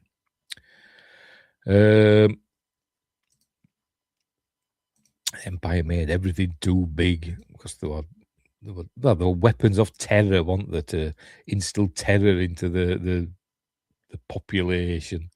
That's why the Star Destroyers and Walkers and stuff were so huge. And it didn't matter if they were, any good, just that they had a lot of them.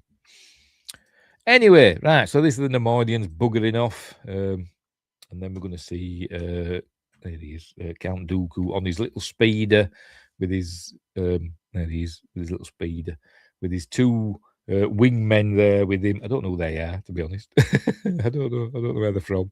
And some bloke here. Is that a Nemoidian? I don't know. But off he goes. There he is on his speeder. Can I have? I'm saying I want one of these. They look like the cloud car things, don't they? From Cloud City on Bespin. Look like them, don't they? A bit. But anyway, so off they go. They're heading to his hangar. Right, so here they are. They're advancing on the Trade Federation battle cruiser. And Yoda says something in the correct way now. There we go. Concentrate all your fire on the nearest starship. He said that wrong. He should have said on the nearest starship, concentrate all your fire, or all your fire concentrate, he should have said, shouldn't he? Whatever. See? Just making out he's an idiot. Probably had Sherman's Empire Tigers. Tiger tanks were scary, weren't they? Anyway. Any tank's scary to me. But anyway, so they start shooting at the thing. Here we go. These are a bit like Death Star weapons as well, aren't they? They're like that. Look, that's what I meant. They do that. Like the Death Star weapon does. So, is it a similar, not design, principle, a similar principle, but on a huger scale on the Death Star and with kyber crystals souping it up as well. I bet it is. But anyway, did the Kaminoans build all these as well then? I don't know. And where did they build them? I don't know. Or did they get them from somewhere else? I've no idea. Somebody will know somewhere. There'll be a book, won't there, that's got them all in, saying who built them. Anyway. I've got them Darling Kindersley books, with loads of pictures and stuff in and all that. I've got an art of Attack of the Clones over there. I had a look at it today, and it's just like, what they call it, concept art and stuff like that. With not much information, it's just mostly pictures. But anyway, never mind. The Empire should have listened to Thrawn and built Star Destroyers and not super weapons. Is that what he said? Well, he's not wrong, because they didn't do well with their super weapons, did they? Oh, dear. That was Palpatine's failing, I suppose, wasn't it? Anyway. Right, so anyway, off they go. Anyway, they see Dooku, shoot him down, says Obi-Wan. But then the clone pilot says, we're all out of rockets. I'd be like, well, you've got the blasters and stuff and that other beamy laser thing. Use them. But no, they don't bother. They just chase after him. He sends his wingmen out to deal with them. Pew, pew, pews. And this is where Padme falls out. They go, along with the clone trooper. She's fine, don't worry. She's fine. I think she's got the Force as well. Gabby says, I like books with pictures. Reading is so boring. I think that's a dig at me, isn't it? Oh dear. It's overrated, is read. Print is dead, as Egon might say from Ghostbusters. Anyway, so they have a row because he says, we've got to stop and get Padme. There's Anakin. He says, oh, we can't. We've got to carry on and get Dooku. And he's like, oh, and then yes, no. I said, okay, then whatever. So you'll be expelled from the Jedi Order, but Yoda can feel Anakin's, struggle. You can feel it. Look, that me. This is where we learn that the enemy's in full retreat, so they've won the day as the Republic. So he says, "Bring me a ship." Right. So they're at this, whatever this is, some hangar or whatever. I don't know. Which is where Dooku's ship is. So they're there. So they arrive. There we go. They're dispatched, and but then their ship gets blown up by these two. They bugger off. We never see them again. They just fly off. Right. So Dooku's getting ready to leave, but they're going to have a fight, and Anakin jumps the gun. We'll take him together, and then he uses Force lightning, yay. So anyway, so they're going to have a fight, a bit of a showdown. And we see that Dooku's a fencer, not is a fencing swordsman, not like a samurai swordsman or whatever. So anyway, so they're gonna fight. Obviously, it's not Christopher Lee doing the fighting because he was like 80 odd years old, wasn't he, at the time? But they stuck his face on best they could over the stuntman, who were quite considerably shorter than Christopher Lee. We just stood next to each other. I think Christopher Lee's like 6'5" or something, wasn't he? And the stuntman wasn't. But you don't really notice, do you? When the action's going on. Anyway, Dooku beats them in a bit. But first, that clone trooper comes up and finds her. And did they say all the clone troopers are CG? Did they say that earlier on? All the clone troopers are CG. There's not one single, when they've got the helmets on, obviously, there's not one single live action. They're never made, excuse me, they're never made a physical clone trooper uniform.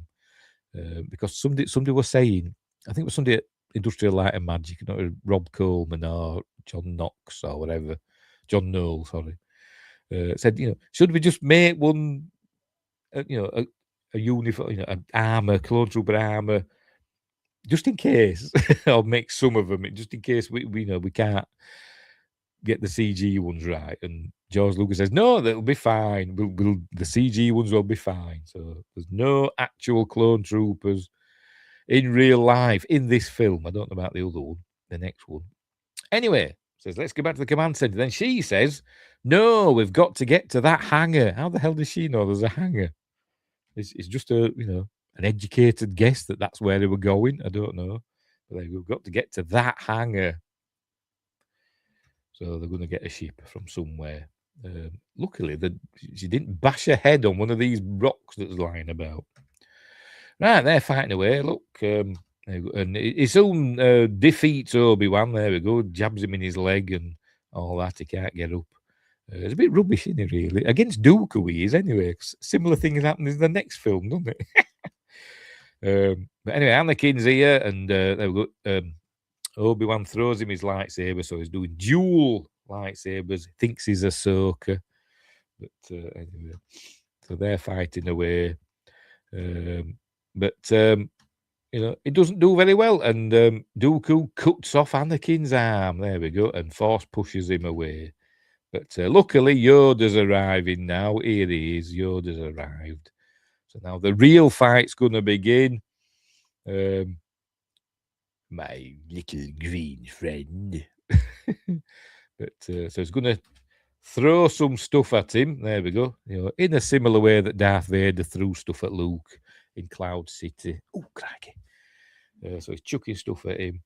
Obviously, he's dealing with them easily because he's Master Yoda. Does he do like a... Nearly. He wants to do a, I think he's Morpheus, doesn't he? Then he drops the ceiling on him, which don't do very much. There we go. Look, bring it on, mofo. And then he zaps him. All right, sod you. But that don't do anything either because he just deflects that with his hand and sends it back. That's how we know Yoda's evil, because he can do force lightning of his own, in my opinion. But so no, we're gonna have to fight with lightsabers. Off we go, zoom, zing, zoom, zing, and giving it all that. And Dooku can't beat him because he's Master Yoda.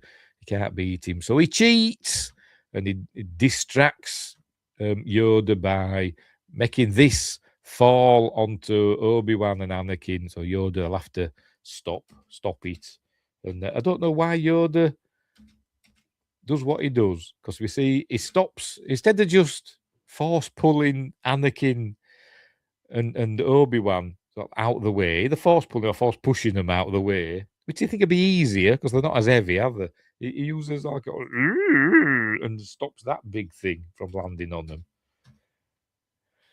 Never mind, because if it had just done push them two out of the way, they could have gone after Dooku. But never mind. Never mind. Reasons.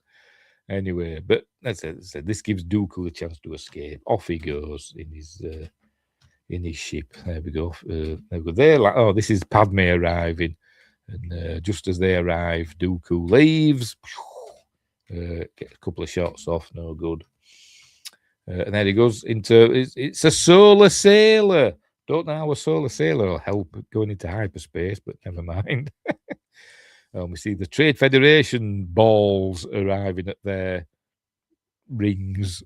But anyway, so there we go. He's got a solar sailor. I don't know. Is it also a hyperdrive?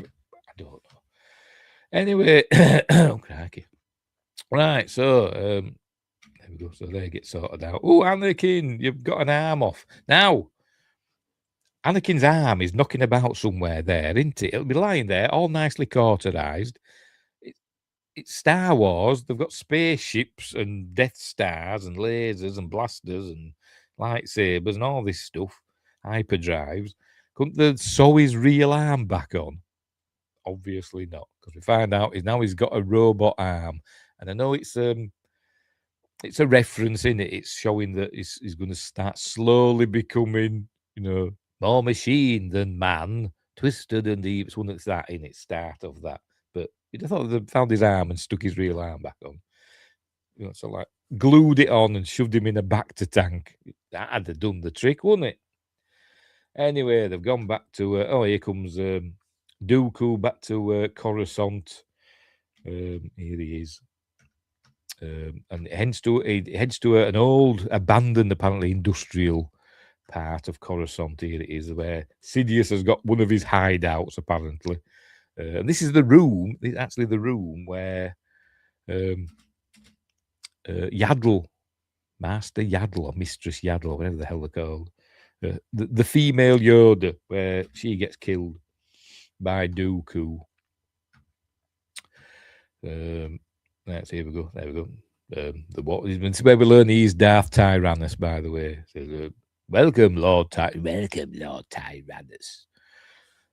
Everything is proceeding as planned, or whatever. So there we go. Begun. They've arrived back. We learned that Anakin has taken Padme back to Naboo, and the Clone War has begun. Obi-Wan says, well, we wouldn't have won the battle without the clones. I wouldn't have had the victory without the clones.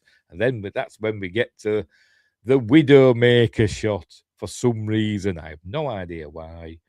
But I don't know what George were on about. But all Yoda had to say was, the shroud of the dark side has fallen. Begun this Clone War has. But they couldn't get it right. Obviously, the dialogue's okay, but he was never satisfied. There we go. With what he said, how they animated it. He was either too sad, not sad enough. Ears were too high, or they should have been lower, or they drooped too much. And he just every time they brought it out, he said, "No, go back and do it again." And they ended up calling it the Widowmaker. And I think he was just being pissy, George Lucas. He was just